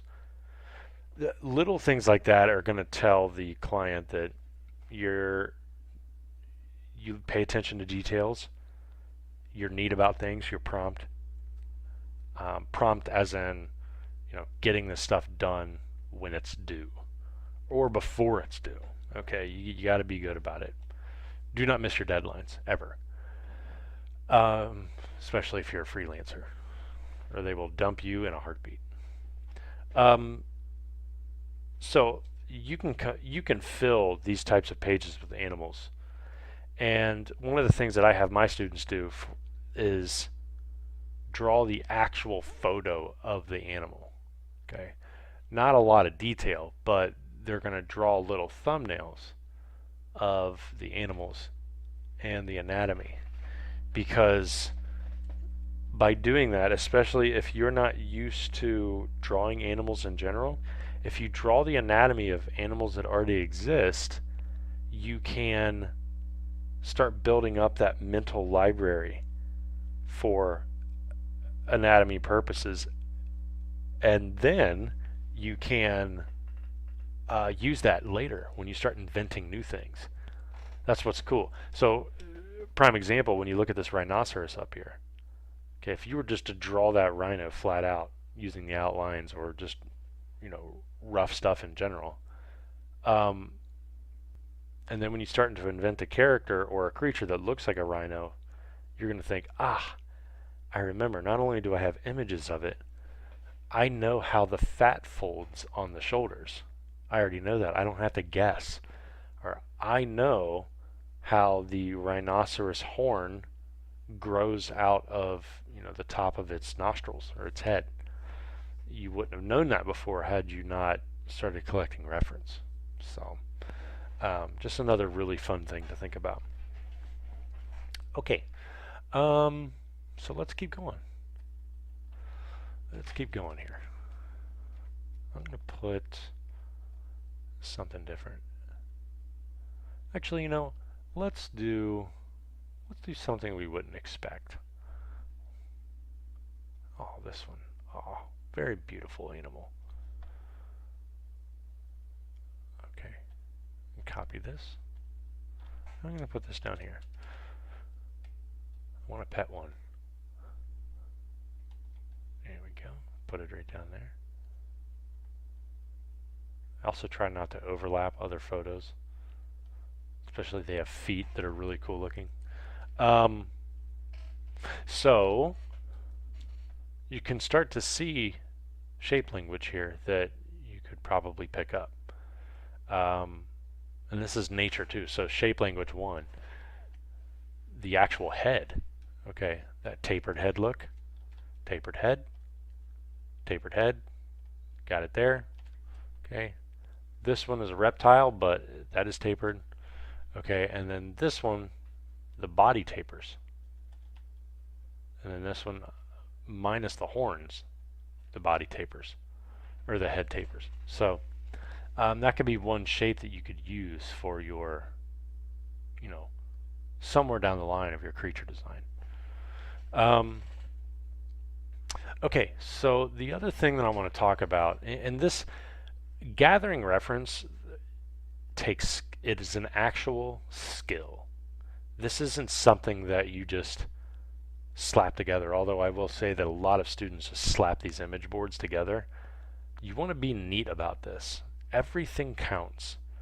An example of that is when we were doing the really quick thumbnails, you are probably never going to show them, but because the client might want just the final thing. However, your thumbnails got you to that final thing. So when you're doing final presentations, it's really, really good to tell a story. You're going to need to put in the energy and the effort into thumbnail sketching just as much as you are with your final design. What that means is, even though you're scribbling those shapes, you're thinking about where you're putting them on the paper. Does it look like you're just vomiting them up? Or does it look like you are placing it one after the other and being neat about it? Okay, are you numbering them? That's another big thing. To go back to the thumbnail stage is number them, especially when you have over a dozen, because it's inconsiderate when you have 30 different drawings up. The art director might like 4 of them, but you don't want the art director to go, oh, I really, really like 3rd row down from the top, 4th one over, in between the one with the it's just too many sentences. It's so much easier to say and convenient to say, I really like numbers 1, 8, 7, and 9. Boom, done. And they'll appreciate it, and you'll be much happier that you thought about it. Okay, so back to this and reference gathering. So reference gathering is something that you should probably do before every single product or project, because like I said before, building up your mental library is key, because you're not always going to have reference in front of you. So if you can build up that brain, those images, I think you're going to be much happier, and the design is really going to show. Because right now, If I wanted to draw a four-legged beast with horns and scales, I have several examples up here just with these 6 images. Okay, I have the rhino, I have the ram for the horns. I have 1, 2, 3, 4, 5, 6 images for four-legged, quadrupeds. And each one has a different shoulder joint. So that might be something that I can think about anatomy-wise when I'm drawing these things later. Let's see. What else? Oh, okay. So let's go look at our final thing here. So we talked about materials, techniques for strong line work and shading, collecting reference, thumbnail process, and now polishing your sketches. So polishing your sketches, that can mean several different things because each client wants something different. So I'm going to go into my creature folder and I'll just pull out something that I finalized. Okay, so I have this page. So I have something like that. Now that's not how the drawings started, okay? These drawings were done on moleskin paper, each one. They weren't all on one sheet together. They were on several sheets, okay? But I wanted to make sure that I presented this in a good way. So they weren't all like this either. As a matter of fact, if I go in to my folder here, okay, and let's say, I think most of them are still there from when I scanned the drawings. Okay, yeah. So I'll show you what the drawings look like when I actually scan them in. Right here. Okay, so you can see the outline of my sketchbook in my scanner. Okay, even the tone is different. So me being a traditional sketcher, yeah, I can just plop some traditional drawings online and call it done. I don't want to do that. I want to make sure that it looks like I know what I'm doing. I want to present it in a good way because your artwork online is your voice. And when you have freelance work, you might not get to meet that person face to face. All they have to judge you on is your work. If your work is not finished, then they're probably going to pass judgment on you that you don't finish work.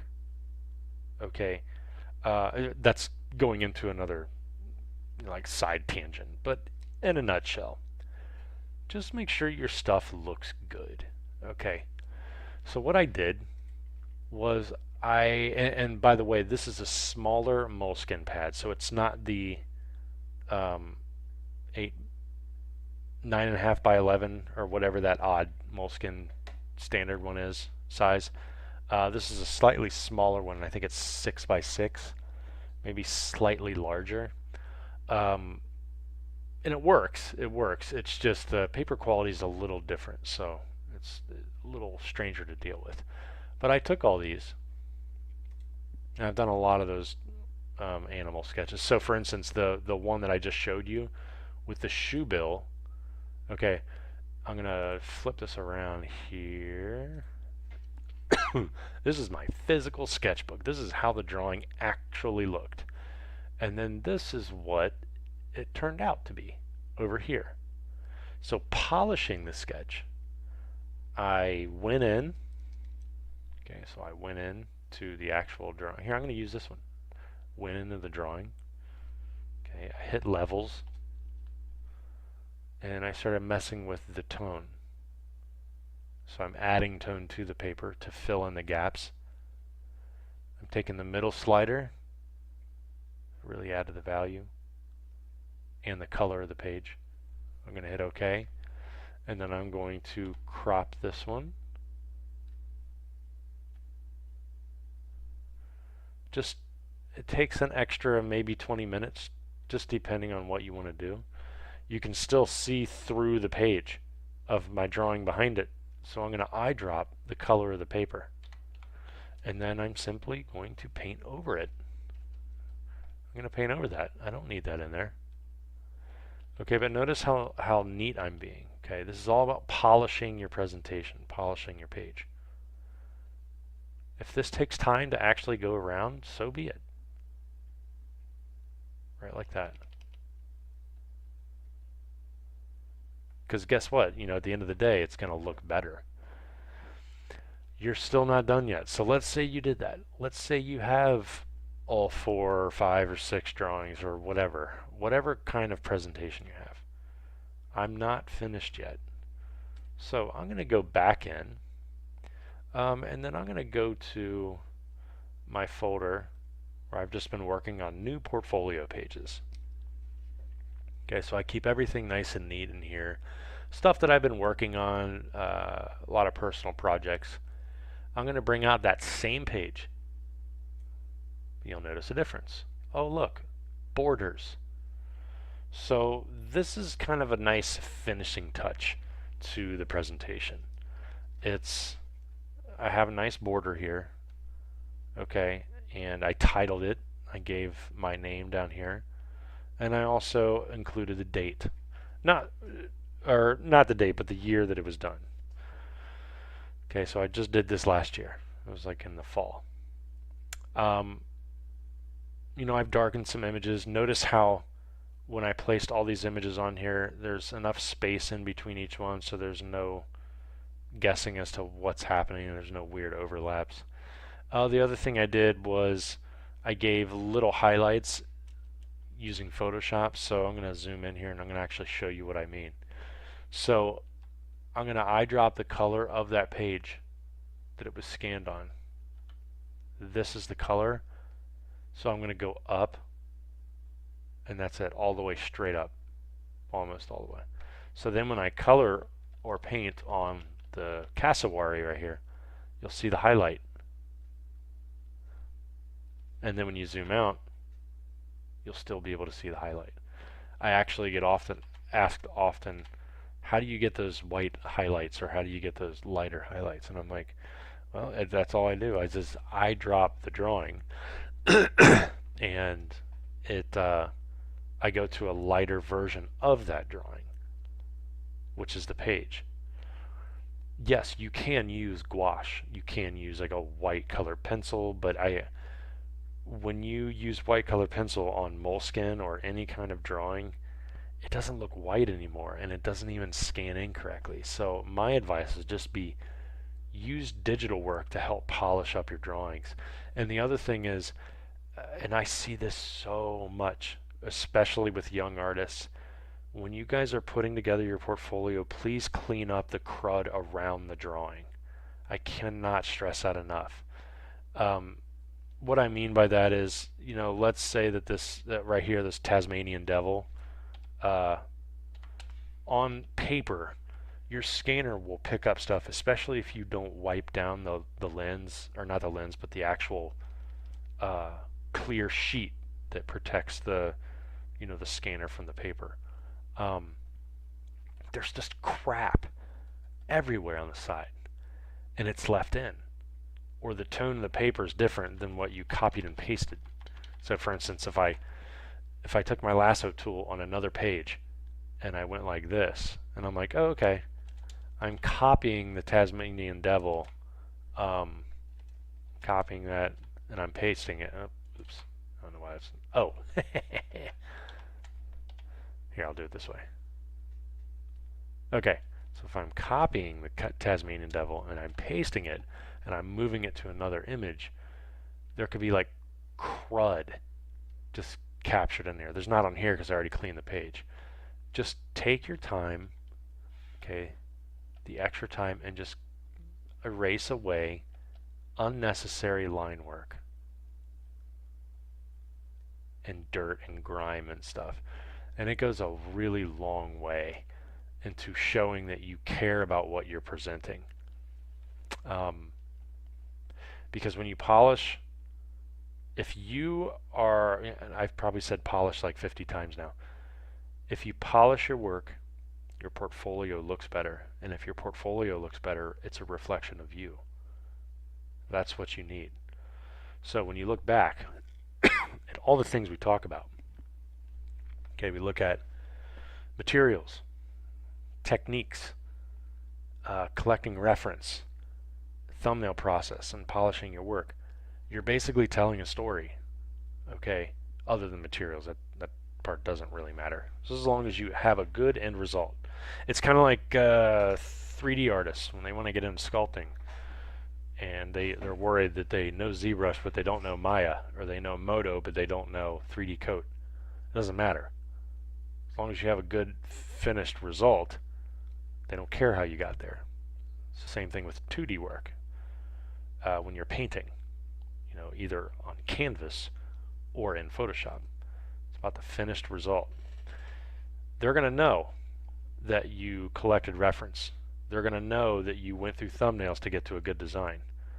And your techniques for strong line work and shading are going to show through because of sheer practicing. So they're going to like the tenacity. They're going to like that, the due diligence to get it done. And of course, they'll appreciate the materials used, just because it's you and your individuality in creating your own technique and your style. Like for me, I love moleskin paper, so moleskin has a certain look to it when you draw on it versus other paper. That comes with mileage. That just comes with a lot of experimentations and things like that. So okay, so let's go back into polishing the sketches. So when you polish stuff like this, I'll bring out another example of one of my portfolio pieces. So this is something that I did for Face Off, the television show. So this is a presentation piece. Now I'm thinking about switching up the whole layout of this. I might do rear views of them because I had to. I'm not showing them. So I think I'm going to do rear views of them. But I did some pre-production sketches for the television show and the creatures and the zombies and everything on there. But I'm making sure that the surrounding area is clean. Okay. When you're handing your work off to a client, digital or not, they got to make sure that all your crud is cleaned up, because it's just less work they have to do. There's nothing worse than giving other people around you more work because you didn't do your job. Just clean up, and it takes an extra 10 minutes, do it. You're going to feel better about it. And if you skipped it, people notice. So don't think that you can hide that kind of stuff. Yeah, so anyway, that's one page. And then another example, this is all digital. So this is my Leaf Warrior. This is the page I put together. So you see here that I looked at reference of insects. So I got praying mantis in here, and other insect parts like a leaf walker, or a walking stick, I should say. Here, beetles, because of their pinchers. And then the colors are more nature-esque anyway. So leaves in fall time, just to get that really nice green in there. I did a rear view to help the modelers know what it looks like on that upper back part. Okay. I have another rear view of this thing. I haven't put it on here because I liked this layout, but I don't want to shrink that rear view quite yet. So I'm still playing around with it just to see what happens. But over here I did some functions. Okay, how is this thing born? It's kind of like Alien, kind of like the Xenomorph, but this thing was born straight out of the forest. All right, and then it grew into this awesome creature.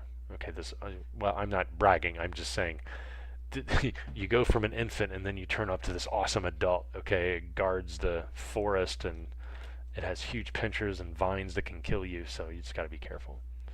And I'm just showing some variants down here to show that I'm thinking, just thinking about what are the other possibilities of this beast's head. Are there different factions, male and female, brother and sister, twins? Just so many things to think about. Okay, so we went over polishing. Actually, how are we doing? Okay, so we are almost nearing the end, but I can keep going for a little bit. Okay, so let's kind of rehash what we've been talking about here. So, materials, obviously, doesn't really matter what you use as long as you're comfortable with using it. You just have to be mindful of the outcome. If you want to draw with ballpoint pen, fine. If you want to sketch digitally, fine. Just make sure the end result is good. A lot of old school concept artists in game industry and especially film are still using paper. So, more power to you guys. Techniques for strong line work and shading. See, this area, again, really fun to experiment with. Practice your 3 directions for shading. Practice your straight lines. And practice the line quality and line weight. Okay, so line weight as in, can you go from dark to light in one pencil stroke? Can you do it digitally? That's the thing, without hitting Control Z. Those are technical aspects of drawing, and they will show through the more you practice. And you also find that you can actually draw more things just by being able to draw better. You got more confidence in tackling new projects. Collecting reference for creature designs. So the example given in this webinar was just looking at creatures in general for like a little mini project and how I would start it. You can take that same method and look at everything. Airplanes, architecture, plant life, biosuits, characters, just weapons. So many things that you need to be able to make mood boards for. I just finished up work with a client a couple weeks ago where I had to make at least 7 or 8 mood boards because I had to find out clothing, age, type of artwork that my finished result was going to not mimic but resemble, mood. So you need to find images that the mood of your painting is just going to look like.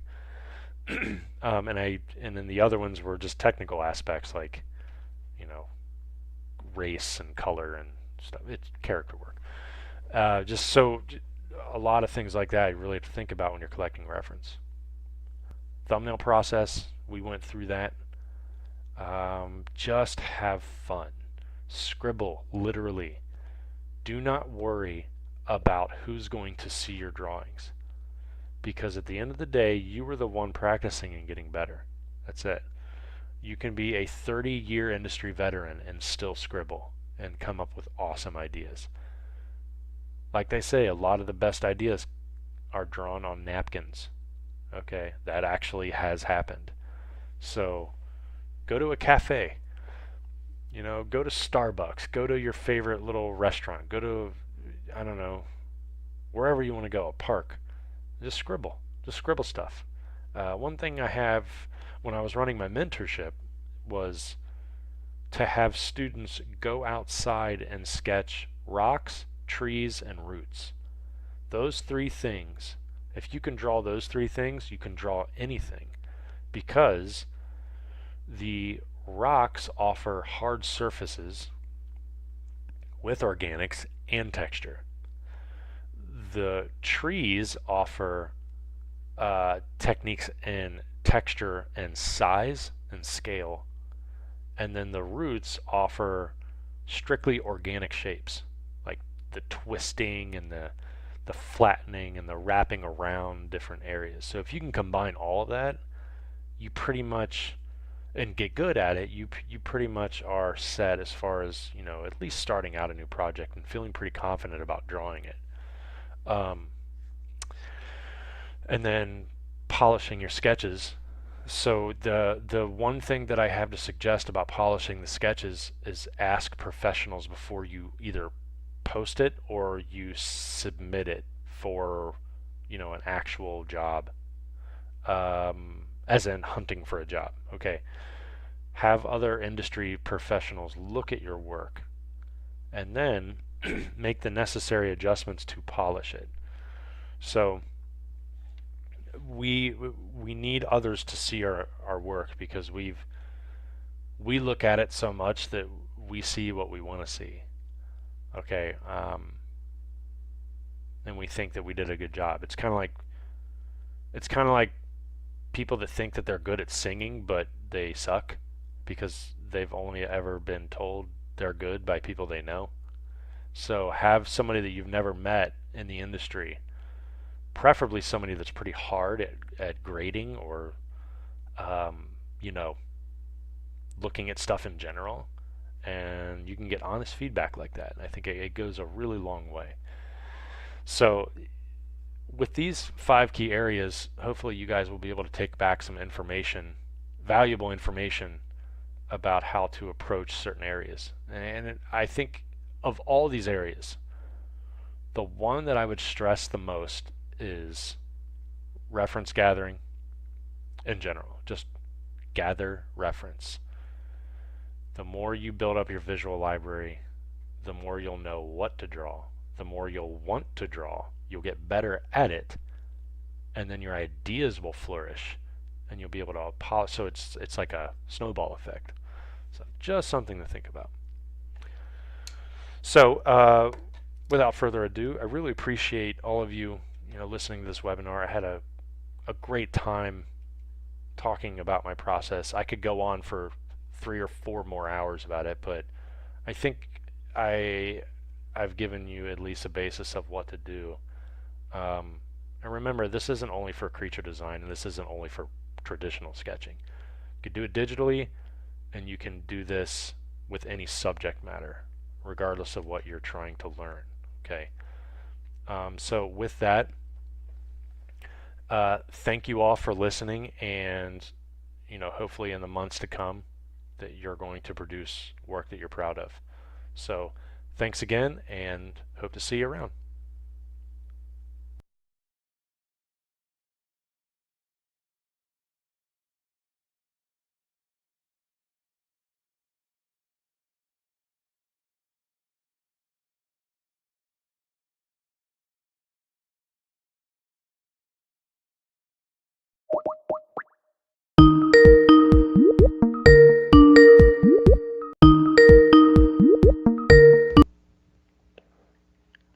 Hello.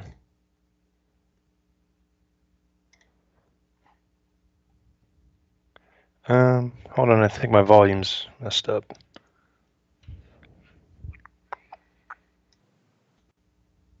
From here, but that was applause coming for you. Oh, okay. I kind of afraid that my audio wasn't working. I was like, I don't know if anybody can hear me. Are you guys good now? Yeah, we're good. Okay. So, hopefully you enjoyed it. Yeah, they did enjoy it. Did you guys enjoy it? ¿Les ha gustado? Yes. ¿Tenéis alguna pregunta? Yeah. ¿Qué pasa cuando él había comentado que hay un montón de imágenes que no son las que se quedan en bocetazos? Entonces, ¿qué pasa cuando tras hacer tantos bocetos se queda sin ideas, como un bloqueo artístico? So we've got a question here, Bobby. She says, what happens when you've got, a whole bunch of drawings that are just, not up to par, and you come up to a creative block? What do you do then? Well, that's a good question, because you have to get out all of your bad drawings. So not everything that you draw is going to be good. You're probably going to hate about 99% of the stuff you do.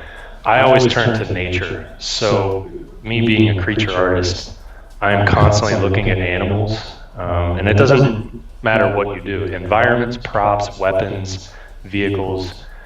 I would make image boards of all the coolest stuff I can find and just put them in folders. So then, whether I'm working digitally or traditionally, I'll have them up on my computer screen. So at least I have some form of like influence and inspiration. So it really helps me instead of just sitting there and trying to come up with stuff out of my head. Pues básicamente dice que tienes que sacar todos los dibujos malos de ti. Entonces es bastante probable que el 99% de los dibujos que hagas no te vayan a gustar. Él mira la naturaleza para inspirarse. Le gustan mucho los bichos, la naturaleza, y entonces él se suele inspirar en ello. Y entonces acumular un tablero de imágenes, de estas imágenes que os inspiran, para tenerlas como referencia para inspiración de manera constante. Dime. En su experiencia, sobre todo trabajando para otra gente, ha tenido igual algunas directrices. The scouts that look for talent, they were in the same room. Let's see, I had 4 weeks. It was a 4-week, so I'm still active, which means that even though my pre-production phase is over, I'm still basically on call, so I could be in the second round of work whenever they get to it because they have to go through different artists. But I had to meet twice a week for 4 weeks, and then it was over. So we set a schedule in the beginning to what goals that or milestones that I would have to hit each week. And that was that. And then they'll be contacting me again. So it's different for every film. And how many hours a day do you tend to work? I average probably 6 to 8, depending on the project. Sometimes I have to work on, 3 or 4 projects in one day. And for me to actually function like a human being, I do need breaks. So the cool thing about working freelance is I'm at home, so I can go outside if I want. And I would say a good day, probably 8 to 10 hours, depending on if you want to work at night also. Okay. Yeah. Entonces básicamente dice que para la preproducción de esta película lo que necesitaba, él no vive en Los Ángeles, él vive en otro estado, entonces es a distancia. Entonces lo que suelen hacer es teleconferencias con el director, con los cazatalentos, y estas reuniones son bisemanales, es decir, 2 a la semana tienen. Y una vez tienen claro lo que se va a desarrollar, él les da su planning, cosa que ellos aceptan, y tiene que dar ciertas entregas en ciertos límites de tiempo. Para esta película han estado 4 semanas, pero todavía está, digamos, a su servicio. Ellos están ahora, digamos, desarrollando otras fases, y llegará a tener la segunda ronda de dibujos según lo que necesiten cuando ellos le llamen. Le pueden llamar ahora mismo. On call es como si estuvieses de guardia. Y entonces pues entrarán en, digamos, la segunda fase. Ha necesitado de 3 a 4 semanas. Yo luego le he preguntado cuántas horas diarias trabaja, y ha dicho que entre 6 y 8. Él, lo bueno que tiene es que trabaja en casa, entonces se puede organizar el tiempo como buenamente puede. Lo que hace es planificar sus retos semanales y toma sus descansos. Al estar en casa puede salir a la calle, refrescarse, porque trabaja en más de un proyecto a la vez y suele trabajar en 3 proyectos o 4 proyectos simultáneamente, y eso, trabaja 6 a 8 horas al día. Dime. qué siente cuando una de las criaturas que ha creado, por así decirlo, aparece en pantallas, por ejemplo, cuando la ve ya en movimiento. ¿Sabes? ¿Qué se siente al verla pasar desde su papel a la pantalla? Bobby, what do you feel when you see one of your creatures that's come from a miniature drawing all the way through to being live on screen? How does that feel? It's kind of wild at first. I don't think you ever get used to it. When I did work for my first game that I ever worked on, it was cool seeing it on the screen. And the other thing is, if you work in games, that if you're active in the forums for that particular game, you're going to get love-hate relationships with the characters that you invent and the creatures. So it just comes with the territory. It's really cool seeing it, online and or Xbox or whatever, and it's kind of hard to describe unless you really experience it. So I think just knowing that you worked hard on it and people were able to sculpt it and rig it and animate it, it just makes it all worthwhile. Pues al principio es muy loco. Nunca te sueles acostumbrar. Dice que nunca se acostumbra. Se acuerda del primer juego que hizo y fue pues eso, una chulada verlo en pantalla. Y luego si eres activo en los forums del medio, vas a tener unas respuestas pues de amor y odio. Pero bueno, es un sentimiento difícil de describir si no lo has vivido. Ver algo que pues lo han rigueado y bueno, lo han desarrollado en todas las fases hasta verlo en pantalla es increíble. Sí. ¿Cómo surge esto de centrarse en personajes, no es en concreto en criaturas, sino por ejemplo en armas o escenarios o vehículos, por ejemplo? ¿Y qué aconseja él, si deberíamos ser más generalistas o centrarnos en algo en concreto? How did you come to concentrate on creatures and not environments or weapons or so on? And what would you suggest they did? Would you suggest they were more generalists, or should they be focused on a very specific niche? Well, for me personally, I always loved creatures when I was a little kid, and I knew that that's what I wanted to do, so it wasn't a hard decision as I was growing up. I was always interested in environments and props and vehicles and all the other stuff, but the creatures I just loved, and I always studied animals. I never stopped at it. As far as what they should do, it really depends on the company that you want to work for. Bigger companies like people who specialize, smaller companies and smaller companies like people that can generalize. So whatever you love doing on a daily basis without thinking about it, that's what you should be focusing on. So don't worry about trying to perfect everything, because if you do that, then most of it will probably suck and you won't get hired. So that's the truth. Okay. Personalmente a él siempre le habían gustado las criaturas desde pequeño. Entonces eso lo tenía muy claro. Siempre le han interesado los ambientes, los props, los vehículos, pero siempre ha estudiado criaturas. Entonces, ¿qué debéis hacer vosotros? Depende en qué tipo de empresa queréis trabajar.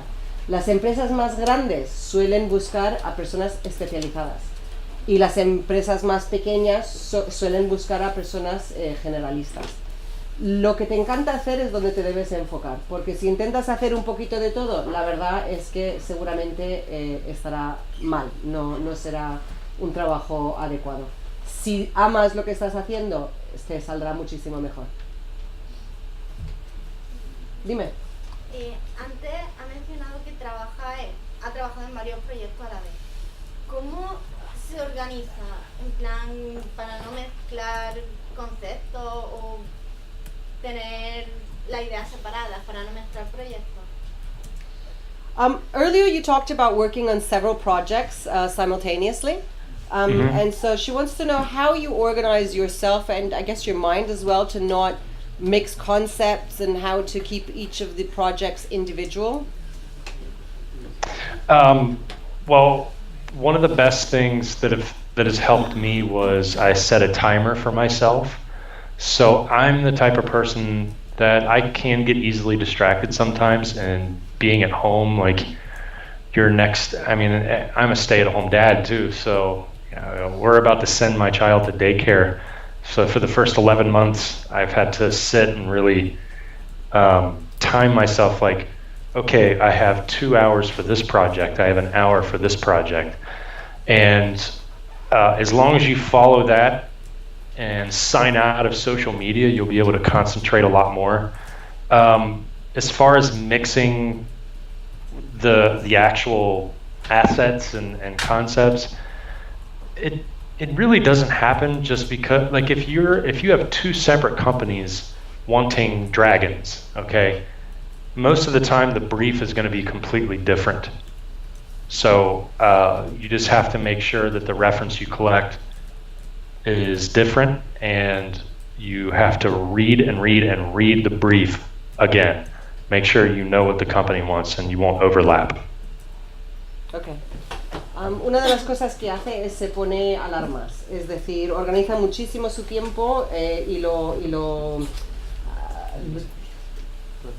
administra a cada uno de los proyectos.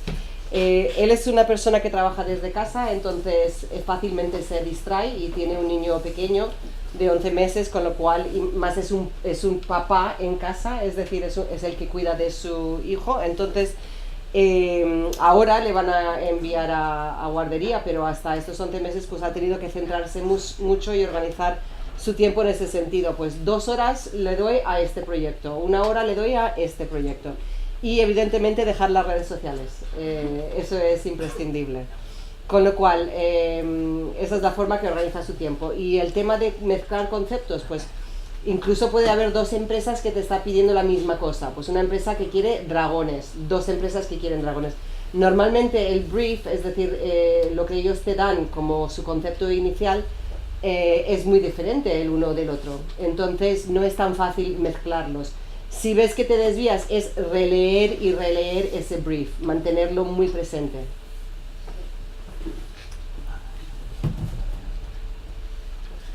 Okay, there's some questions over here. Would it be better to improve our portfolio as much as we can, or keep learning for a while? You're going to have to do both of those. However, always edit your portfolio, even if you only have one single thing in it. So what I tell a lot of my students is that, for an example, if you have 15 things in your portfolio, 15 things to show, and 5 of them are mediocre, take the 5 out, so you have 10 really good ones. If you have 10 pieces, 9 of them are mediocre, but you have 1 really good one, leave the 1 really good one in. And you just have to curate. You have to be careful about what you put out for everybody to see. I think that's like the biggest thing I can say, and never ever stop learning.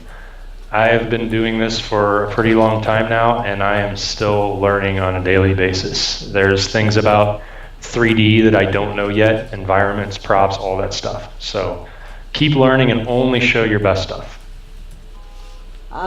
Pues básicamente la pregunta es, ¿debemos actualizar nuestro portfolio o debemos seguir aprendiendo?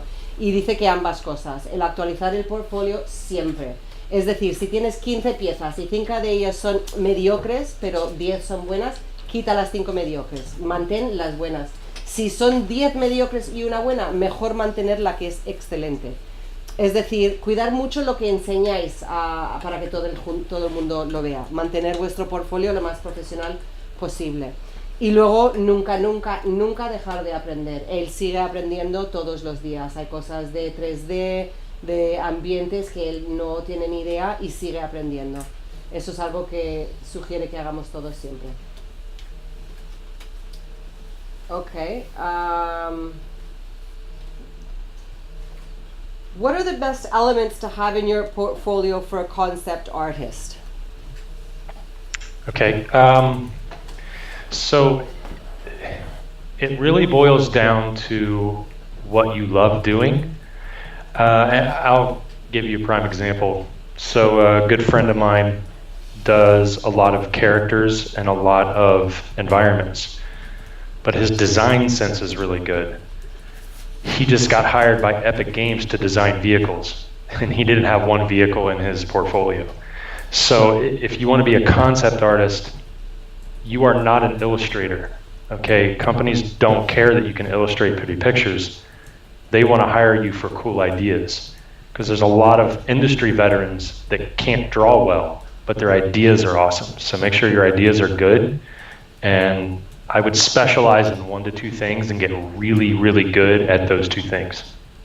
And then you can always branch out once you get hired. Okay. En esencia es lo que te encanta hacer. Básicamente, perdón, la pregunta es ¿qué elementos son los mejores para incluir en nuestros portfolios? Entonces dice que básicamente es lo que te encanta hacer. Es decir, un buen amigo, un ejemplo, un buen amigo suyo hace ambientes geniales y personajes. Y no es eso para lo que le acaban de coger en un trabajo. Le acaban de coger para que desarrolle vehículos. Entonces, son buenas ideas. No eres un concept artist porque eres un ilustrador. Lo que mucha gente busca, sobre todo en las empresas más grandes, las especializadas, es que tengas ideas chulas. Y entonces él dice que te especialices en 1 o 2 cosas, pero pues sobre todo mantén esa imaginación. Tengo una pregunta. Sí, dime. Es importante que un artista conceptual dedique su tiempo para crear como una línea artística muy personal, o es mejor... Is it important for a concept artist to create a very personal kind of style, or should he branch out and do a lot of different types? Honestly, style really isn't important. It all comes down to, you know, what kind of cool ideas can you generate for that company. Style happens eventually, so sometimes you don't fall into it until years later. The bottom line is, you know, if you have really cool ideas and you perfect those ideas, you can bring in elements from different artists, different rendering styles, and that will eventually give you your own style. But I would not worry about it too much, because then what happens is your portfolio looks like somebody else's, but not as good. So they're just going to hire that other person. So that's just basically the bottom line. Okay. El estilo no es tan importante, un estilo personal. Otra vez vuelve al tipo de ideas chulas que puedes aportar a una empresa. Entonces, si tienes ideas muy chulas, puedes perfeccionar y traer elementos de distintos artistas o distintos tipos de render. Si intentas seguir un estilo o ser parecida a un estilo, nunca vas a ser ese estilo, vas a ser una copia, con lo cual van a contratar al original.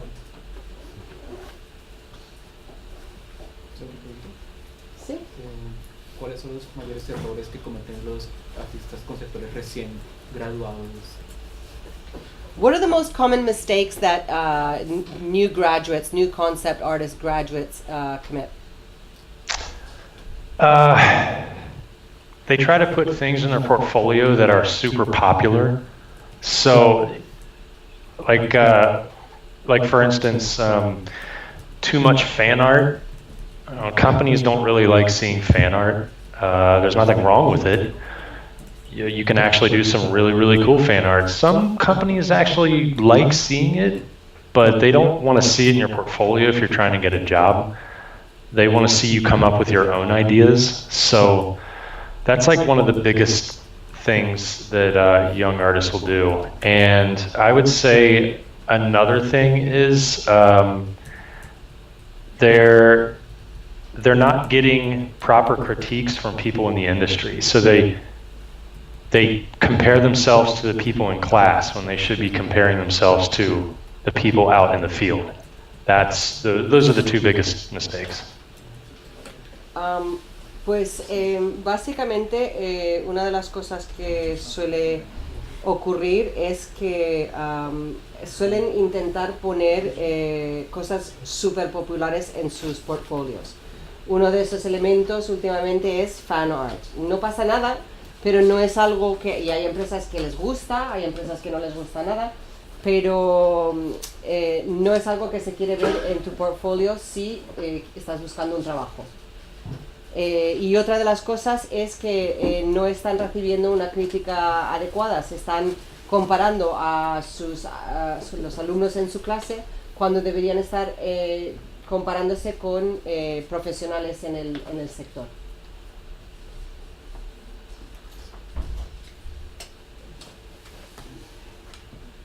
¿Algo más?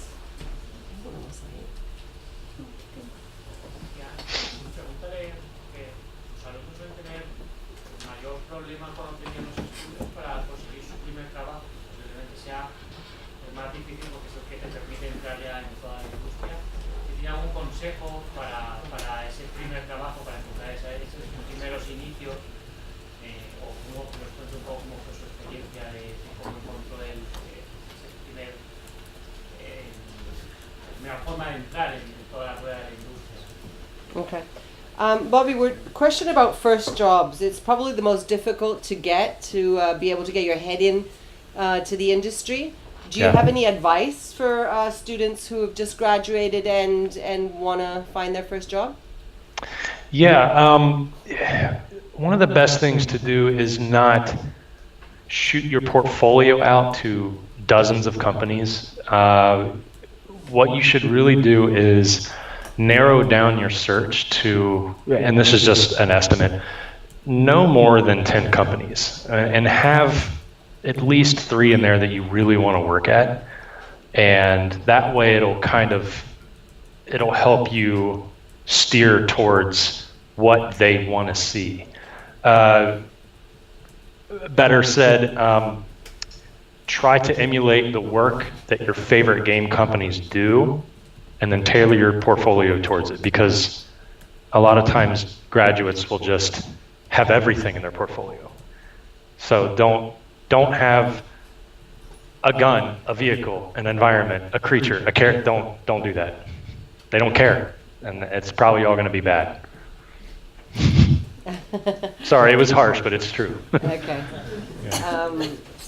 Uno de los mejores consejos que puede dar es que no enviéis vuestro portfolio a 50 empresas, que lo reduzcas a, y bueno, ha dicho un número más o menos, pero que lo reduzcas a no más de 10 empresas. Y dentro de esas 10 empresas, las 3 que realmente te encantaría trabajar en ellas, para poder enfocar vuestro portfolio a el tipo de arte que hacen en esas empresas. Es decir, hacer portfolios enfocándoos en las empresas que queréis entrar. No vale la pena hacer pues un vehículo, un ambiente, un tal, porque uno, será todo malo, lo ha dicho así, dice, es crudo decirlo así, pero es la realidad. Y si enfocáis más claramente en una empresa, veis qué es lo que están haciendo y qué es lo que quieren ver. ¿Algo más?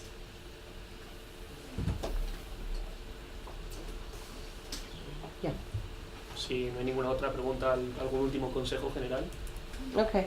Well, I don't think there are any more questions, so maybe one last bit of advice for young wannabe concept artists.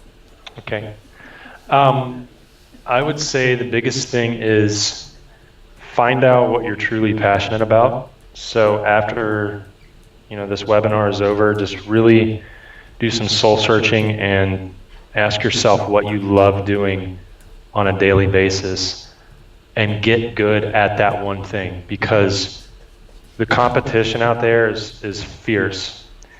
And then the other part of that is, please don't be afraid of rejection. Do not take it personally if a company does not respond back to you or you don't get hired. I've been drawing for 35 years and I still get turned down by companies.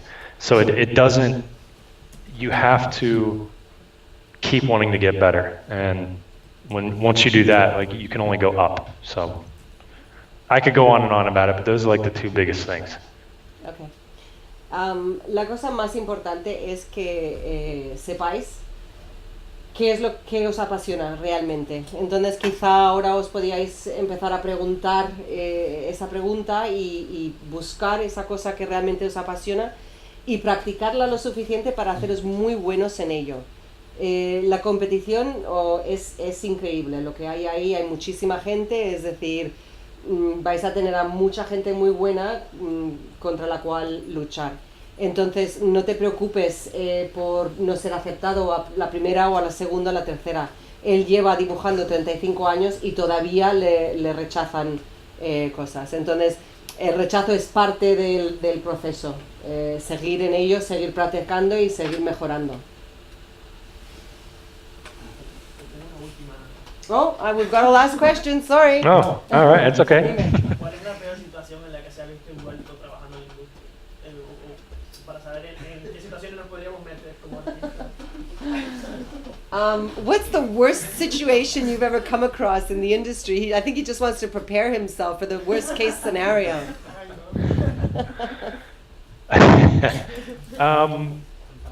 Worst case. Okay, so it just happened recently, and it was pretty heartbreaking. Last year, I was contacted by a recruiter for a pretty big company, and I had an interview on the phone, like a pre-screening, and it was right before GDC, so Game Developers Conference. I thought that I was going to get the job. I did not. Didn't hear anything from them. I was totally left in the dark. I went to GDC. The company that did not hire me was there having a party with the people that were getting the job. And I was just, my jaw dropped, but I had to remain professional. And, you know, I talked to them and they were just like, yeah, sorry, it happens like that. I was like, okay. And I had to move on. So that was hard, but yeah. Bueno, lo habéis entendido más o menos, ¿no? Es decir, pues hace poco, no le ha pasado hace demasiado y le rompió el corazón. Le llamaron una empresa de reclutamiento para una empresa muy grande. Tuvo una entrevista en el teléfono, luego no supo nada, pensaba que iba a conseguir ese trabajo. Era el Game Developers Conference, fue a ella y esa empresa estaba ahí. Al no haber escuchado nada, se acercó y ellos estaban con la empresa que realmente habían contratado y estaban pues de fiesta, digamos, de celebración. Evidentemente pues se quedó blanco. Se acercó y habló con ellos y le dijeron, sí, bueno, lo siento, estas cosas ocurren. Y bueno, aunque tenía el corazón partido, tuvo que aceptarlo y ser profesional. ¿Algo más? Okay, well, I think we're done, Bobby. Thank you so very much for your time. Thank you.